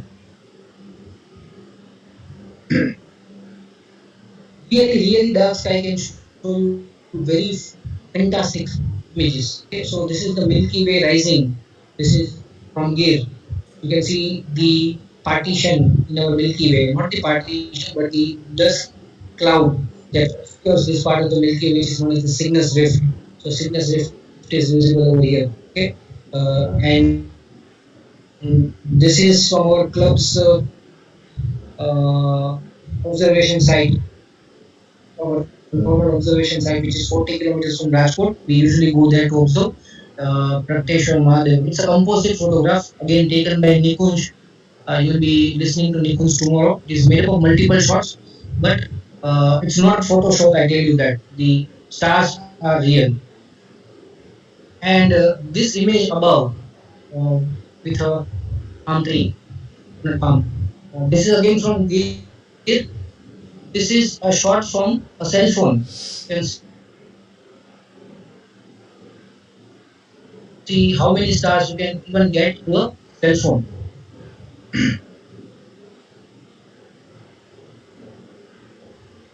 Now, you've seen how we can select good dark skies, but how to hack our eyes to see better. Okay, so basically, this is what happens to our eye when we are in bright light or when we are in dim light. So whenever we are in dim light, our pupils will dilate so that maximum amount of light reaches the inside of our eye and falls on our retina. As soon as we get into a bright location, the pupil contracts and it reaches the size of a small pin head rather when you are in bright sunlight.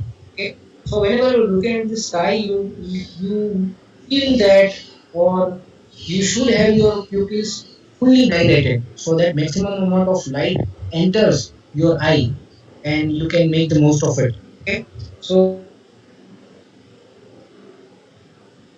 this is something what astronomers call dark adaptation. Okay, but this is only one part of dark adaptation. The only part which is actually a physiological part. There is also a biochemical part. There is an enzyme known as rhodopsin, which is a photo bleaching enzyme. So if you need to preserve rhodopsin, it takes a far longer time. Your pupils will dilate to their maximum size in 5 minutes, but rhodopsin takes 25 to 30 minutes. It's better that you sit in complete darkness with your eye open for about 20 minutes so that your eyes get completely dark adapted. But then there is a caveat. If your eyes are completely dark adapted, you need to preserve this adaptation. Okay? If you do not preserve this adaptation, even looking at your phone will again set you for a loop of 20 minutes again. Okay, then again you have to sit for 20 minutes. One look at your cell phone, your pupils will contract and your rhodopsin will be photo bleached, and then again you will have to wait for 20 minutes. So do not look at white lights, not even your phone. Now, of course, if you are doing some serious observing, which you should obviously do, you need to keep some notes of what you see. You should maintain a journal. Like to advise you that even if you start today with your naked eye, just make a habit of writing down with date, with time, with sky conditions that what you saw. Even if you saw one constellation, say I saw the constellation Leo. Just mention it in a single line. Constellation Leo, this was the sky condition and this is what I saw. Okay, so make it a habit, but that would be very difficult to take notes in pitch darkness with your eyes dark adapted. Okay, you need some source of light, but if you switch on a light, your dark adaptation is ruined, and again you have to wait for 20 minutes. So there is a workaround for that. You can take your notes, observe your star charts, or refer to your star charts in red light. Okay, so you can see here an observer is writing down his notes under a red LED light. Okay, so this red light does not spoil your dark adaptation to a very, it does spoil, but it does not spoil your dark adaptation by a very large amount, and you can still take your notes. You can refer your star charts in red light. So this is the workaround for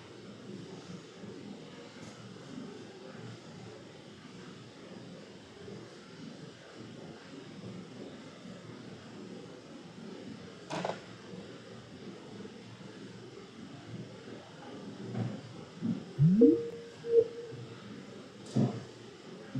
notes in red light, and all the photographs are taken in red light.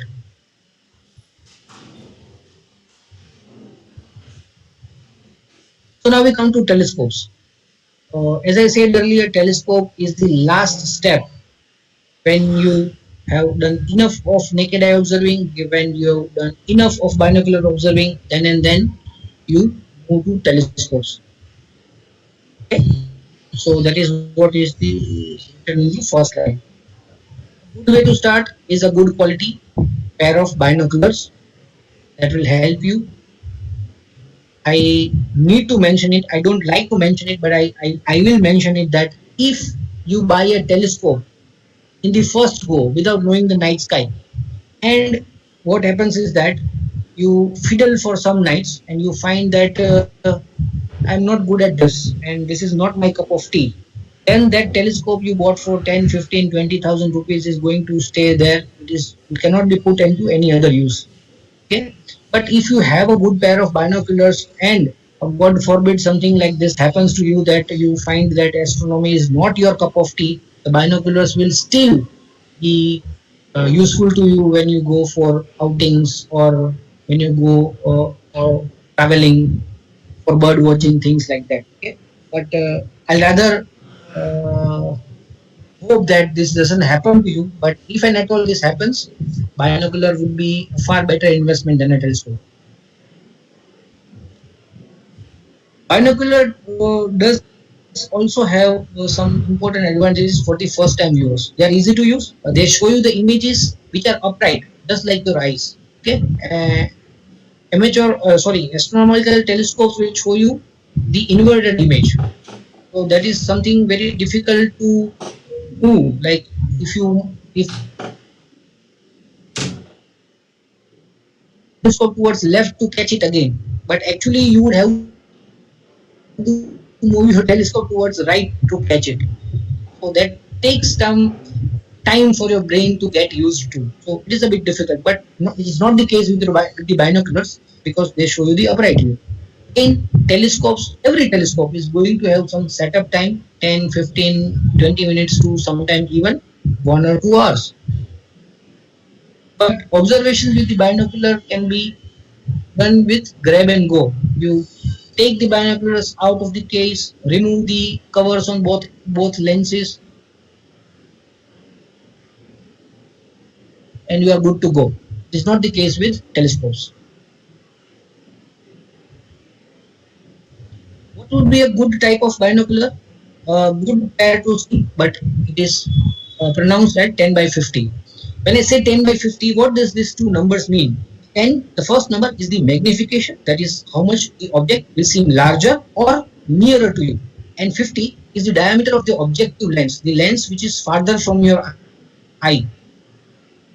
Okay, so that in millimeters. So 50 mm would be the diameter and 10 times would be the magnification. Okay, get it from a good manufacturer like say Celestron or Olympus, Bushnell, Nikon, Canon. Okay, but the most reasonable buy would be at this particular time would be from Celestron. 10s50 from Celestron would be somewhere around 4,000 and 5,000 rupees between that. Olympus was also available in this range twice. So Olympus is now available at 10,000 rupees right now. Don't need to waste that kind of a money because there is no big difference between the two brands. So good brands are Olympus, Celestron, Bushnell, Comet, and many other. So these are some binoculars. The upper two.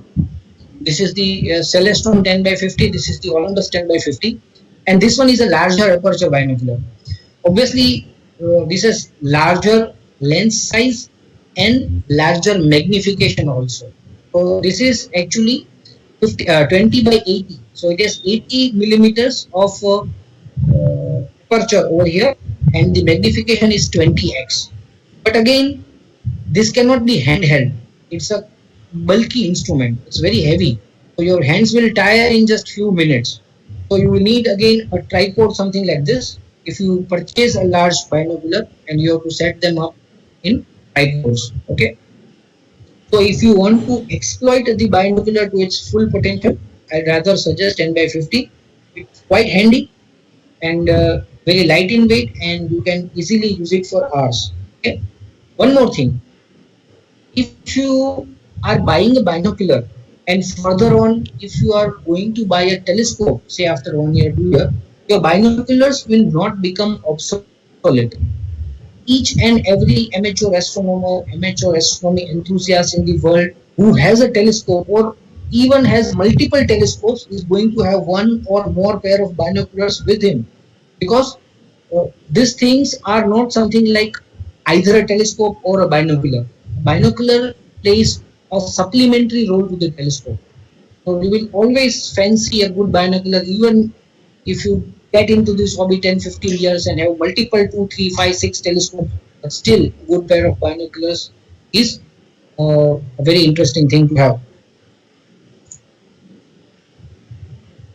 So now we come to telescope and why we need it. There are two aspects of using a telescope. The first is uh, it collects more light, so that makes fainter objects visible. Like say for example, if our pupils are fully dilated, they can have a maximum diameter of 8 millimeters, that is little less than 1 centimeter.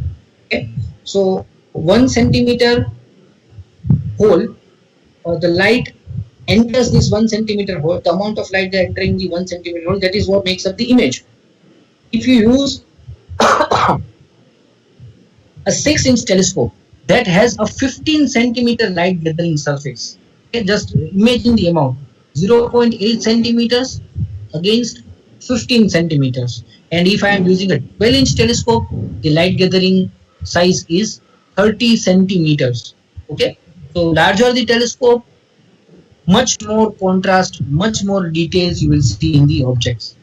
The second use is magnification. They make smaller things bigger, or they make further things appear nearer. Okay, so that is magnification. By what factor they do that is magnification.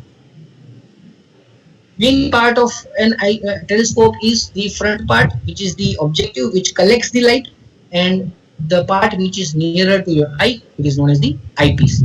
Now your objective can either be a lens, it can be a mirror, or it can be a combination of lens and mirror. So if you have a lens, the telescope, if an objective is the lens, the telescope is refractor or reflecting or Galilean. If you have a mirror, it's reflector, reflecting, or sometimes even called a Newtonian, because Isaac Newton was the first person who built a telescope using a concave mirror. So if you have an objective which is a combination of lens and mirror, the telescope is known as compound or catadioptric. All telescopes have their advantages and disadvantages, price, or their functionality, ease of use. So you would have to strike a balance between these things and buy the one that suits you most.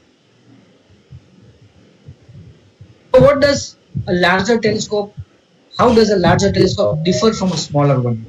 See, this is the Orion Nebula picture taken from a small telescope and the same Orion Nebula from a large telescope. You can see a striking difference between the amount of details that you can see. Okay? So this is gathering more light.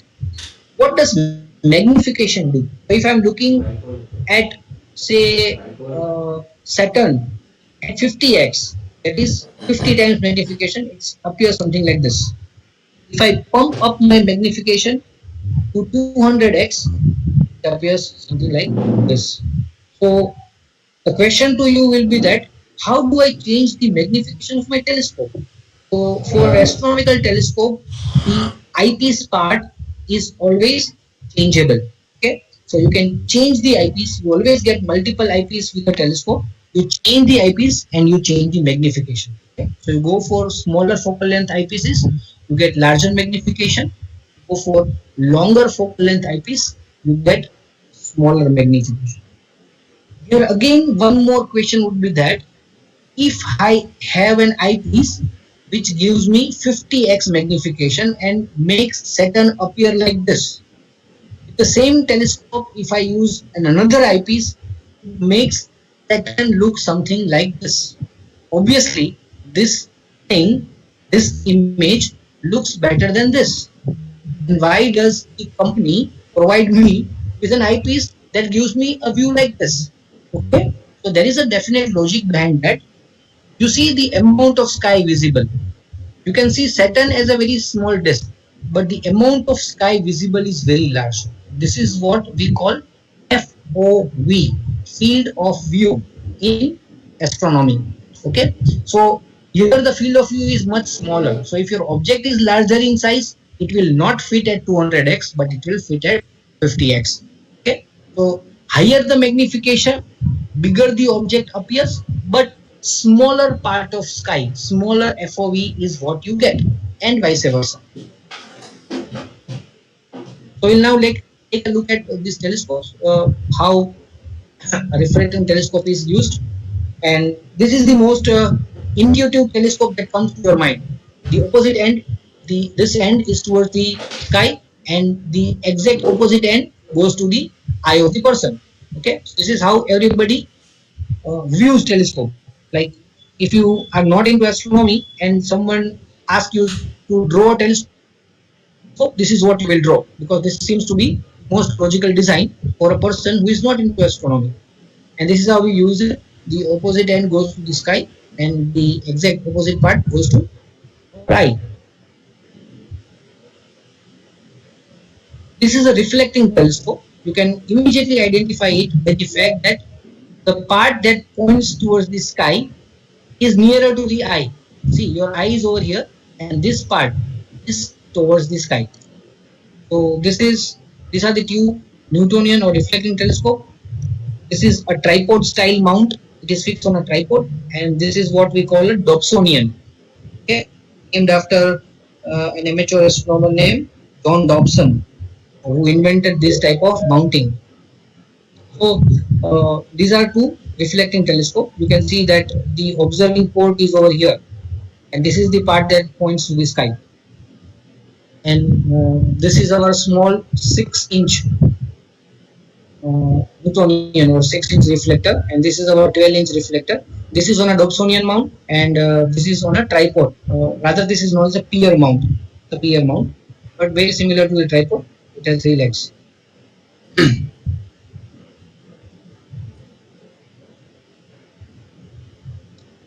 Compound or metadioptric. This thing is easily known that it has a larger diameter and a very small tube length, and always comes with something like a keypad. Okay, so they are always computerized. They will find you an object if you do not know what the location is, location of the object is. And catadioptric also come in very many different designs, but the two that I have shown are SCTs, Smith Cassegrain. So they are the most popular type, and this is our SCT, the same one which is in the picture, the very popular orange color tube Celestron C8. We have a Celestron 8-inch C8, and these are our public events when Venus was visible during daytime. We had this session.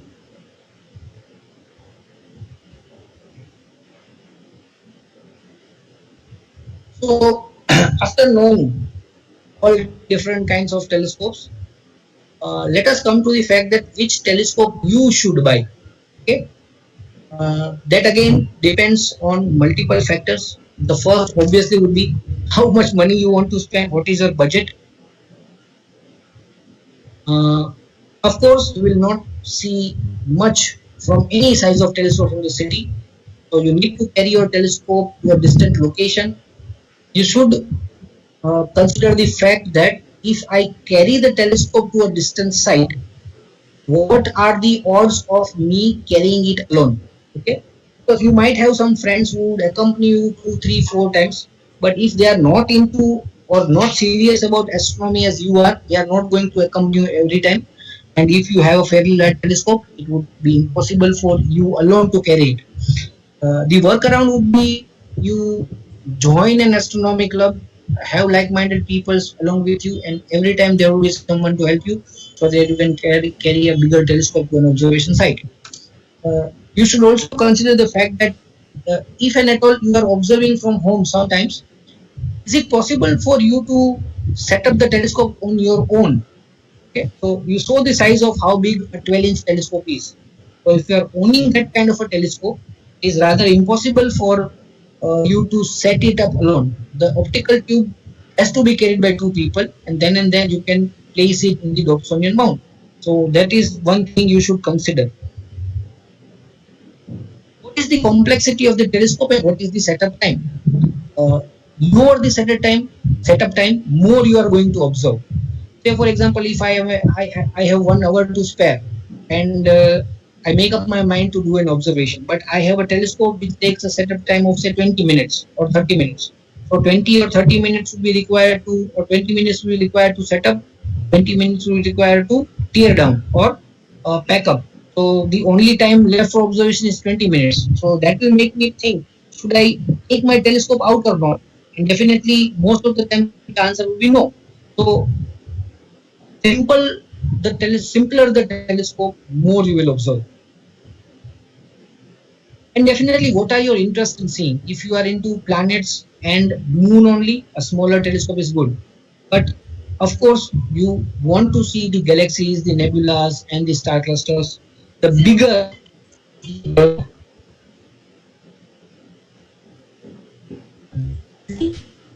better, right?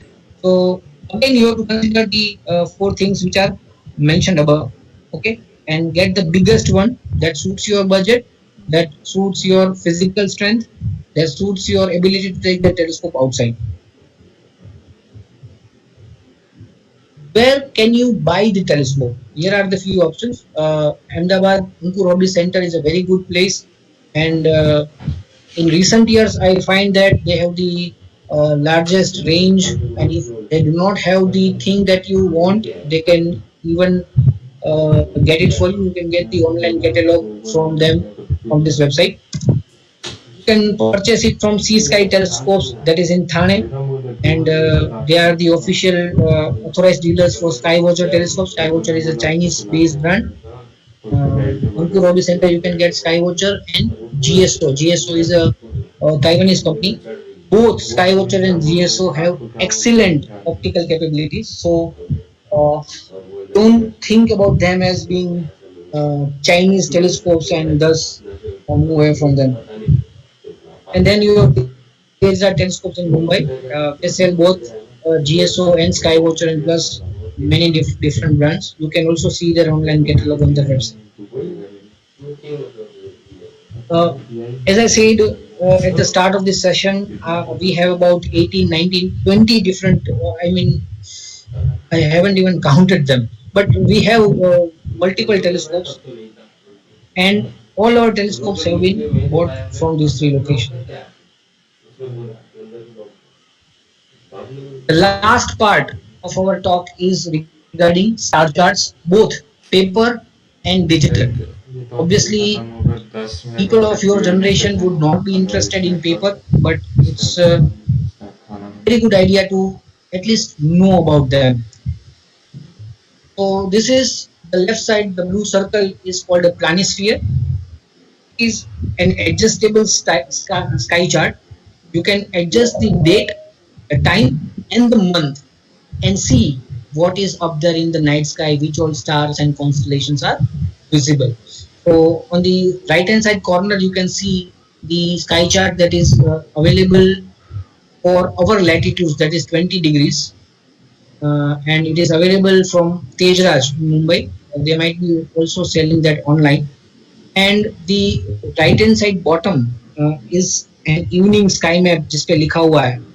That is a monthly sky chart which you can download from skymaps.com. You available in the PDF version. You can also print it and use it for that particular month. They publish the sky map uh, for the next month 10 days in advance. So if you look at about 20th June, you will get the Hello, star sir. chart. Hello. Sir, participants are saying that your slides are not changing. In fact, I'm also not able to see the slides changing. Are you changing the slides, or is it? Yeah, of course. Now, which slide you are seeing right now? Uh, Actually, I am on the compound or catadioptric slide. Okay, now is it changing? Not yet.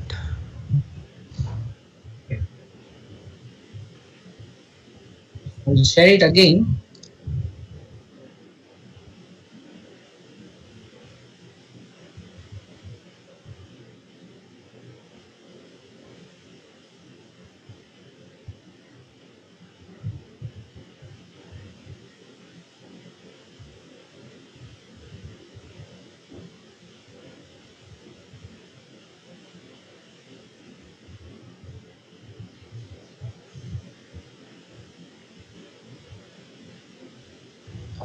Sir, can you stop sharing and reshare it once? I'm just doing that. Okay, sure. Means here it was not stopped, it was continuously showing the compound and catadiatropic slide. Okay, so where should you buy? Can you see that? No, sir, it's yet the compound one.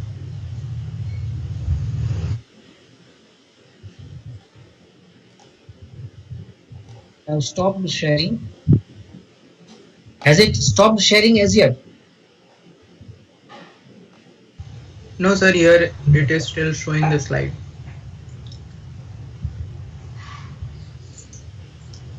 Okay, I'll stop sharing over here and just share the new one.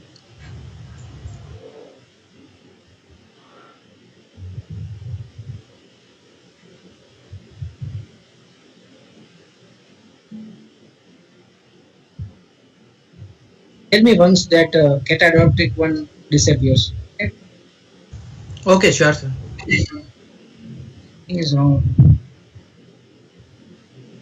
So now is the sharing being stopped? No, No, sir. sir. Still the same. Okay, so I think I should leave once and then again re-enter, right? Okay, you can. Yes, You sir. can try that once.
Okay, so can you hear me? Yes, Yes. sir, I can hear you. Okay, so I'll just share it again.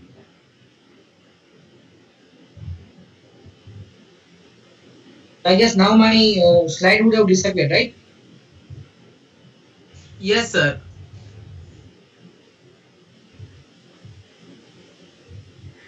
Okay, so now do you see it? Where should I buy? No, not yet. There will be some delay, I think. Yes, it is. It is coming. Yes, it has Yes, sir. Okay, It shown. is so visible now. I'll start from here again. Okay. So Thank you, sir. here are the three places where we usually buy our telescopes. The first is the obviously Ankur Hobby Center from Ahmedabad.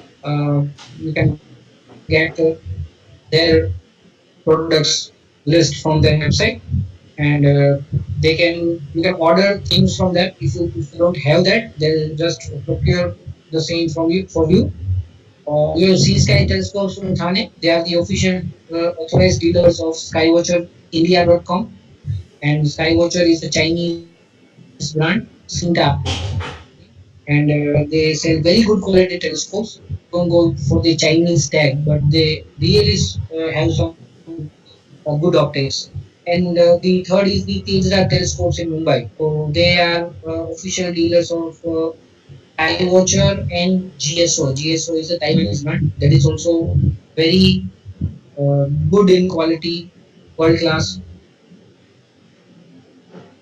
So go for any brand, it does not matter, but they are all good scopes. We have about 18 20 telescopes, as I said earlier, and all have been bought from. these locations. So star charts, paper as well as digital. The present generation who might not be interested in paper star chart and will seem very old school to them, but still it's good to know about them. Uh, Over here and the star chart over here, these are known as planispheres. Planispheres are adjustable star charts.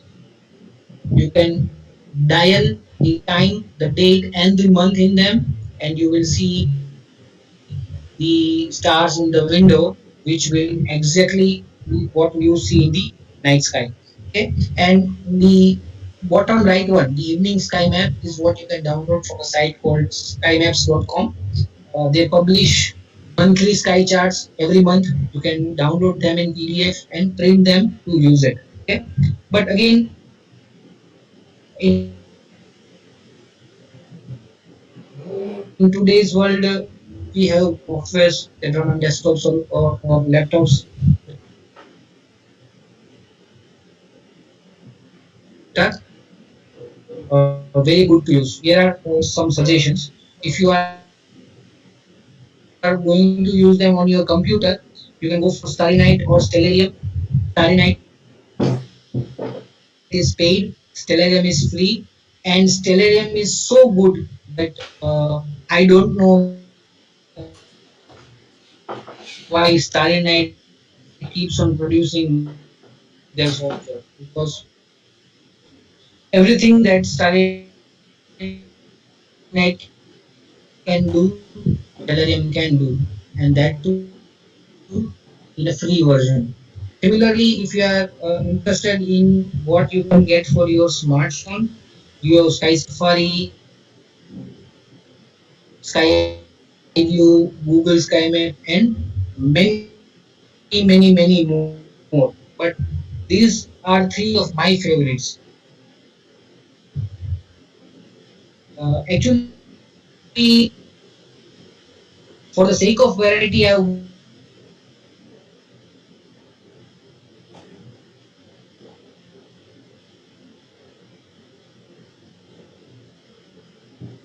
gone for both laptops. The software I and Stellarium on my both laptops. But if you have Stellarium in your computer,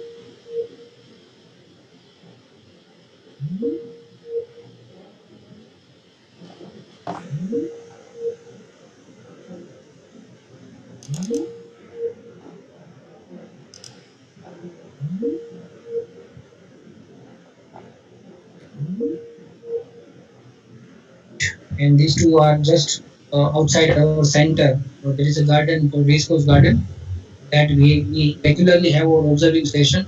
But of course, all this is pre-COVID. This is the most interesting part that what our club has been doing since last 5 years. We run a program which is known as Cosmic Kids.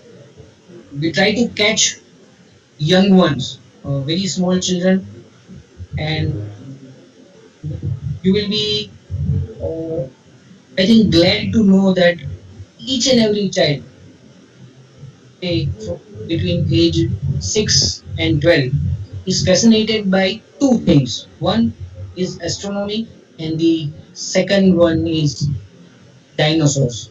Okay, they would be fascinated by these two things. So it's very easy to rope them into astronomy. We teach them how to operate the telescope. You see that they are operating the telescope during daytime because, as I said earlier, telescopes are bit tricky to handle because if you want a left side object to be centered, you would have to move your telescope towards right. Okay, so we train them during daytime so that they become aware. Their brain accommodates this weird thing, and it's easier to operate in the nighttime. Star charts are old school, but we still teach them how to use the star charts, and then we come to the smartphone apps. That how you don't have to teach them much about the smartphones. but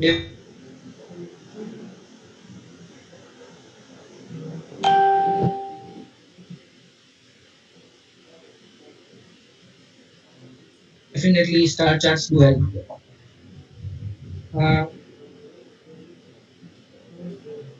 Party the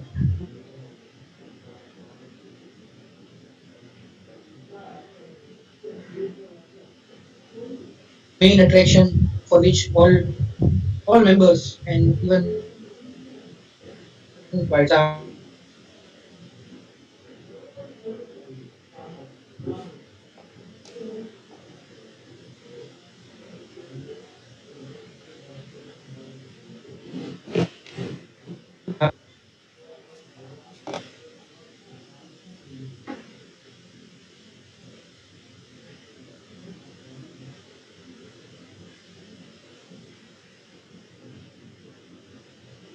because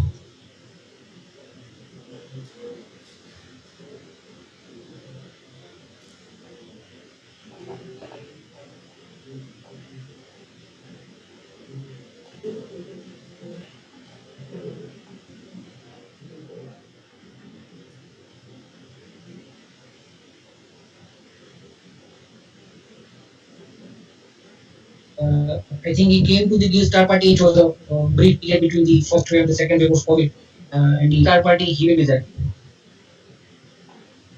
Okay, so that brings us to the end of this session. It was, I think, a marathon of a session, and you can contact the Big Bang Astronomy Club anytime. My personal email is over here. Our Facebook handle is also over here. And this is how amateur astronomers or astronomy enthusiasts bid goodbye and see you soon. Thank you. Hello, sir. So, from the participants that were asked during your session, we wrote it down, and we are means I'm asking that. Do you have time that we can answer it out now? Sure, sure. We can have take about 15 minutes of a Q&A session. Yeah. So let me start with some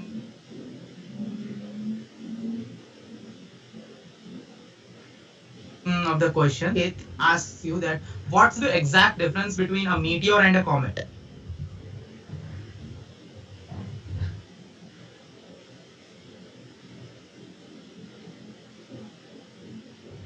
Meteors are basically very small pieces of interstellar debris, okay, or rather interplanetary debris. They are connected in such a way that it's difficult to explain, but actually, most of the meteors are fragments of the comets themselves. The comets that went past the orbit of the Earth and they left the debris in the orbit of the Earth. So these are very small particles. Most of the times, their size is from the size of a pea to the size of a betel nut. Okay, not more than that. But we do have larger chunks entering our atmosphere, and even sometimes they would not completely burn up in our atmosphere and strike the Earth. Visually, meteors would just be visible for a fraction of a second and will disappear. Comets, on the other hand, are large pieces of rocks. They are bound by some volatile material, and they just go around the sun as other planets do, and they will just go around the sun in very large, sometimes even hyperbolic orbits. Will be near to the sun when they develop a tail and be visible from the Earth. So comets will stay there for some days. They will keep on traveling through the constellations in a certain path. Okay, so they will be visible for days altogether. But the meteor will be just flash of a light for a fraction of a second. I hope I have answered that. Yes, it was a good enough answer. So the next question is from Vanara Pruthu Vinod Kumar. So Vanara, would you like to unmute yourself and ask your question?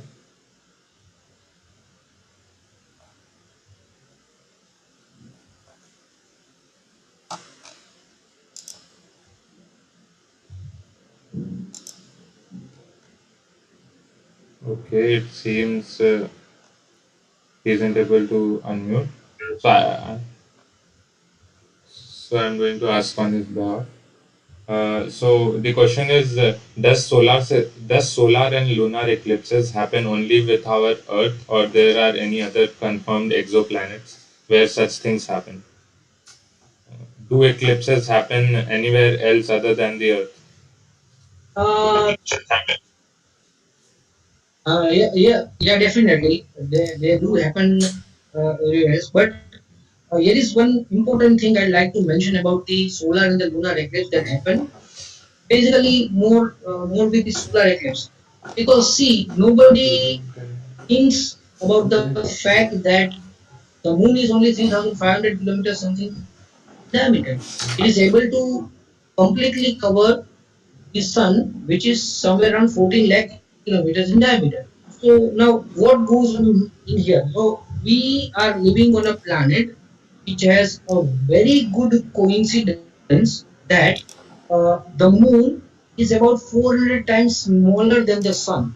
But at the same time, the sun is about 400 times farther from the earth than the moon is from the earth. So this beautiful coincidence, what it does is that it makes sun and the moon almost the same size in our sky, and that is why such a small sized moon is able to cover the complete sun. Okay, so I don't think some other planets might be having such a coincidence, but eclipses do happen. Eclipses do happen around the planet also. Okay, that answers the question very well. So the next question is from Hemant. So he asks, is there any good place to visit I'm after not able to pandemic? hear you. Hello, am I able? Sorry, Yes, sir, sorry, you are audible. I was on muted. I was on Akshat muted. Bhaiya, you are not audible. I'm audible now.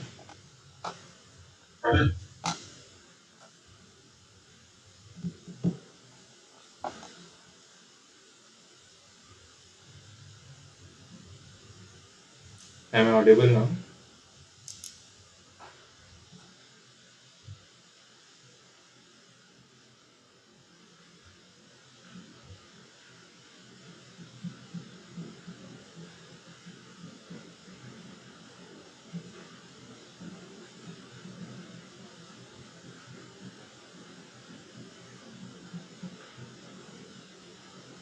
Akshat Bhaiya, you are not neither audible nor Mic is visible. already on mute.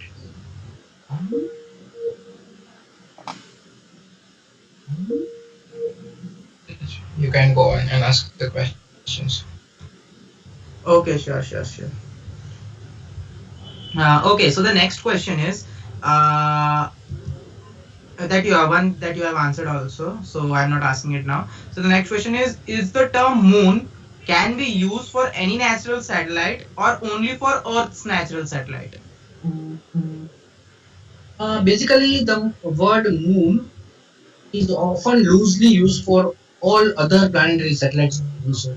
So we, in normal conversation, we do use the word that for a sentence like say moons of Jupiter or moons of Saturn. It's fine. When you say moon, it's understood that it's satellite. Not much of a technical thing rather. Okay, I think that must be answered well. So the next question is quite very imaginary. Vanara Pruthu Vinod Kumar asks that how would the solar and lunar eclipses look if we would be on the moon at the time of the event? Okay. Uh, when if we are on the moon, I think the lunar eclipse would be the solar eclipse for us, because the shadow of the earth is falling on the moon, and at that particular time, obviously, if I'm standing in that shadow, the earth would be eclipsing the sun. Okay, so whenever you have a lunar eclipse, we'll be seeing a solar eclipse from the moon. And when we have a solar eclipse, I don't think there will be any phenomenon happening on the moon as such. Okay, Because if you are on the moon, the only thing you will see that is the Earth on one side and the sun on the other side. If you are on the sun side, you will see the sun normally. If you are on the dark side, you will see the Earth normally. The only thing you will notice is that uh, a dark black shadow of the moon falling on some part of the Earth. That is all you will see. Okay. Yes, that's quite satisfactory, I think, for him. Now, the next is from Hemant. He asks that is 1 year made up of 12 months because of the zodiacal constellations? Uh, it's not like that because we would have 10, we can have 10 zodiacal constellations and a month of 10, a year of 10 months. Okay, it's not like that. The origin of the number 12 goes back into some ancient practices. I don't know much about them because that's altogether a different question. But it's not like we have 12 months because we have 12 zodiacs or vice versa. It's not like that. But like, why do we have 7 days in a week and not 10 days or not 5 days? So it has its roots somewhere else, not in astronomy as such.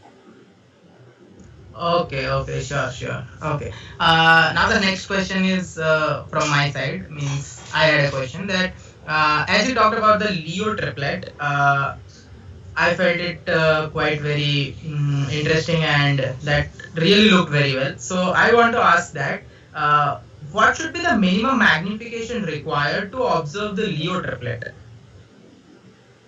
See, your question would be what will be the aperture required to observe the Okay, Leo okay. triplet? Because galaxies are dim objects. Yeah. You need to have larger aperture to observe galaxies, not larger magnification. Okay? Yeah. Basically, actually, you would need very less magnification because the triplet is quite larger in size. And if you have a larger magnification, your FO will become smaller, and you might be able to fit one galaxy or two galaxies, but not all the three. Yes. So you need at least 6 to 8 inches of telescope and good observing skill Okay. coupled with a very good dark location, and you can observe the Leo triplet. Oh. Anything bigger than 8 inch, it would be a piece of cake. Dark Wow. sky, good skills, and above 8 inch, it is a piece of cake. Okay, means actually I wanted to ask because I have a telescope of around 4 inches. So can I just surf around the Leo to find it? That's why I just asked. Yeah, of course. If you are in a very dark location, there are times when I have picked it up with a 4 incher, Okay. but the location was very dark, and from darker location, you can pick them. Okay, sure, sir. Thank you, sir. Now the next question is of Isha. Can I ask you to unmute if you can, so that you can ask yourself? I, am I audible? Yes, you Yeah, are yeah, audible. audible. Sir, I wanted to ask about zodiacs and constellations. Earlier, you told that we take Earth as a reference or a center spot to study celestial objects like stars or others. What is the real position of constellation with respect to Earth? And also, I'm quite a bit confused between zodiac signs, zodiacs, or constellations and their positions. Okay, basically, zodiacs are constellations. There is no big difference between zodiac and constellation. Actually, zodiacs are constellations, but they are constellations at a special place. They are the constellations which are situated exactly behind the plane of the solar system. That is why when you see at stars, when you see at the sun or the planets or the moon, they seem to be in the foreground of these constellations, which are called zodiacal constellations. They are zodiacal constellations because they are behind the plane of the solar system, not the other way around. Okay, so there should be no confusion between the constellations and the zodiac because basically they are the same. If you consider constellation, zodiacal constellations are the subset of constellation. They are also constellations, but they are constellations which are in the background of our solar system plane, and that is what makes them zodiacal constellations. Okay. Now, as far as the location of constellation in space goes, or location of the stars of the same constellation in space goes, they have nothing to do with each other. Okay, they are vastly different. If I take the constellation of Ursa Major, then there are some stars in Ursa Major which are actually nearer to Earth than these other star of the same constellation. Okay, so actually they appear to make a particular shape. They are not in that particular shape. One star would be nearer to us, but the other star would be far away from us. But there is no way to tell the difference from the naked eye without any instruments that these two stars are near and far. Okay, so basically they appear in the same as the same planar figure.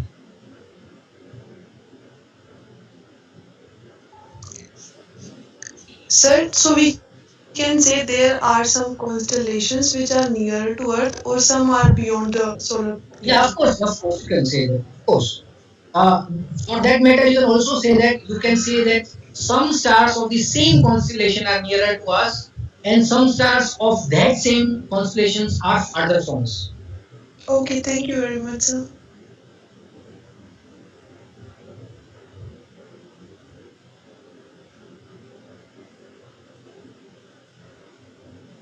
Isha, I have just found out that you asked one more question. So if you remember it, so you can ask it now, or else if you don't remember it, I can ask it on behalf of you.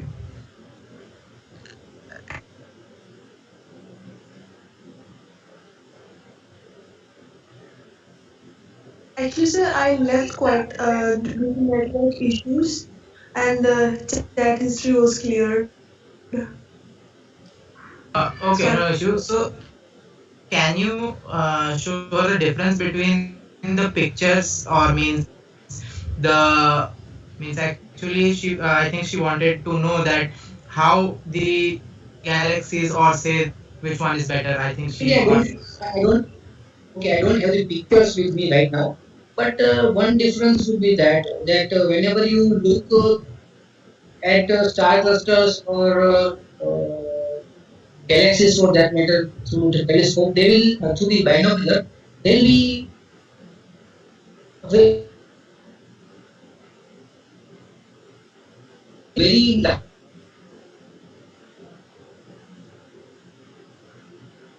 large amount of sky. For example, the 10 by 50 that I'm suggesting to you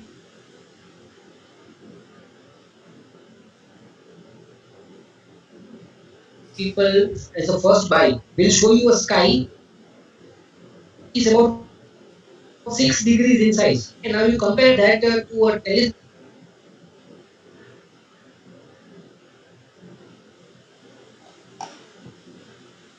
would be somewhere around 1 to 1.2 degrees, that too using very costly premium eyepieces. Okay, so just compare 1.2 degrees to 6 degrees. So the deep sky objects in a binocular would show up as very small objects and very faint too, because they are not binoculars are not having an aperture in this class. But again, uh, larger the amount of sky you are seeing, it is very easy to get oriented to objects, which might be a bit difficult in the telescope.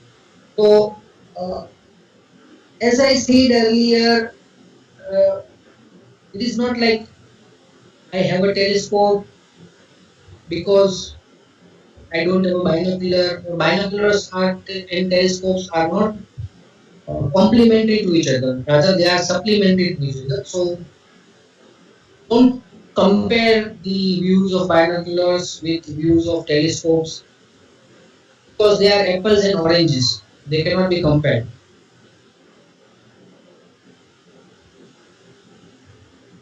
Yes, sir. I think you have answered it. So now let's move on to the next question. The next question is from Viral Patel. She asked it on YouTube. So her question is, sir, I live in a place where it's too much light pollution, but I was making an observation and I saw an artificial satellite with naked eyes. So, is it possible for us to view the artificial satellites in a light polluted areas? Yeah, of course you can. Especially, Yeah, of course you can. If that satellite is a particularly large satellite and reflecting a lot of sunlight, because it's at a favorable angle, then you can definitely see it. Okay.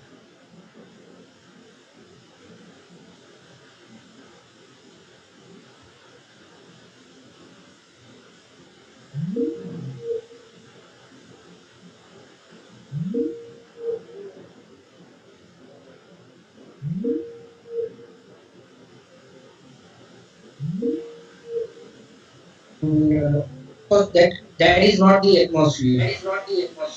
Okay, what happens in winter is that in winter you have less evaporation, and less evaporation means you have smaller amount of water vapor in the atmosphere. So the air is dry. Okay, so air being dense and air being less dense is not what spoils your view. What spoils your view is the fact that you have moisture in the air, because it is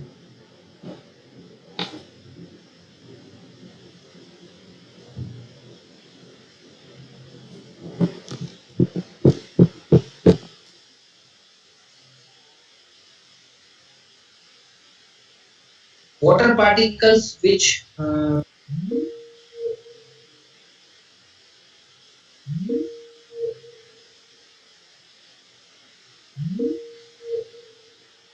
I think Satya is not here, so I think you should proceed and ask the question yourself.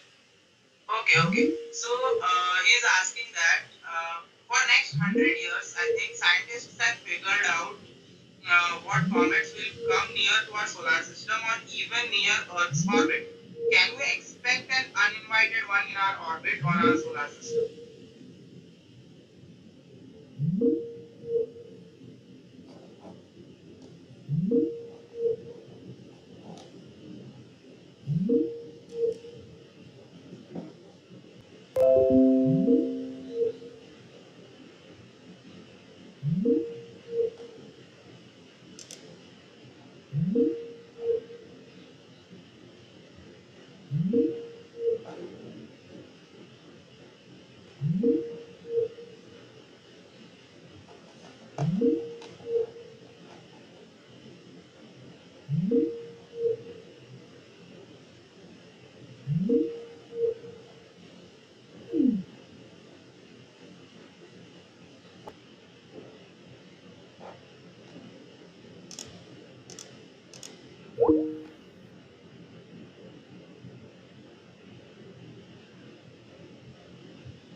orbit.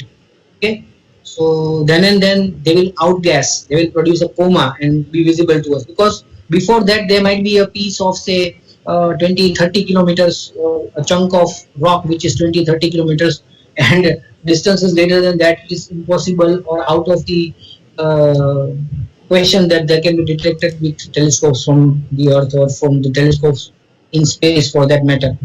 So yeah, we get many surprises as far as comments are concerned. Thank you, sir. Thank you, sir. Thank you very much. I think That was a pretty good answer. So the session was quite good, sir. It was really Thank you. impressive, and thanks for coming here, sir. I would like Akshat Bhaiya, so that he can Yeah, I will take take on it. and Yeah, so thank you, Nilesh, for a very wonderful talk. It it was a bit longer than You are expected, breaking but up. still, you can hear me properly now. Yeah, I can hear you. Yeah. So thank you for the wonderful talk. So and also for answering all the questions patiently. Yeah. It was a very wonderful covering all aspects of night sky observation. And I think the participants also enjoyed it. Like most of them stayed through the talk. So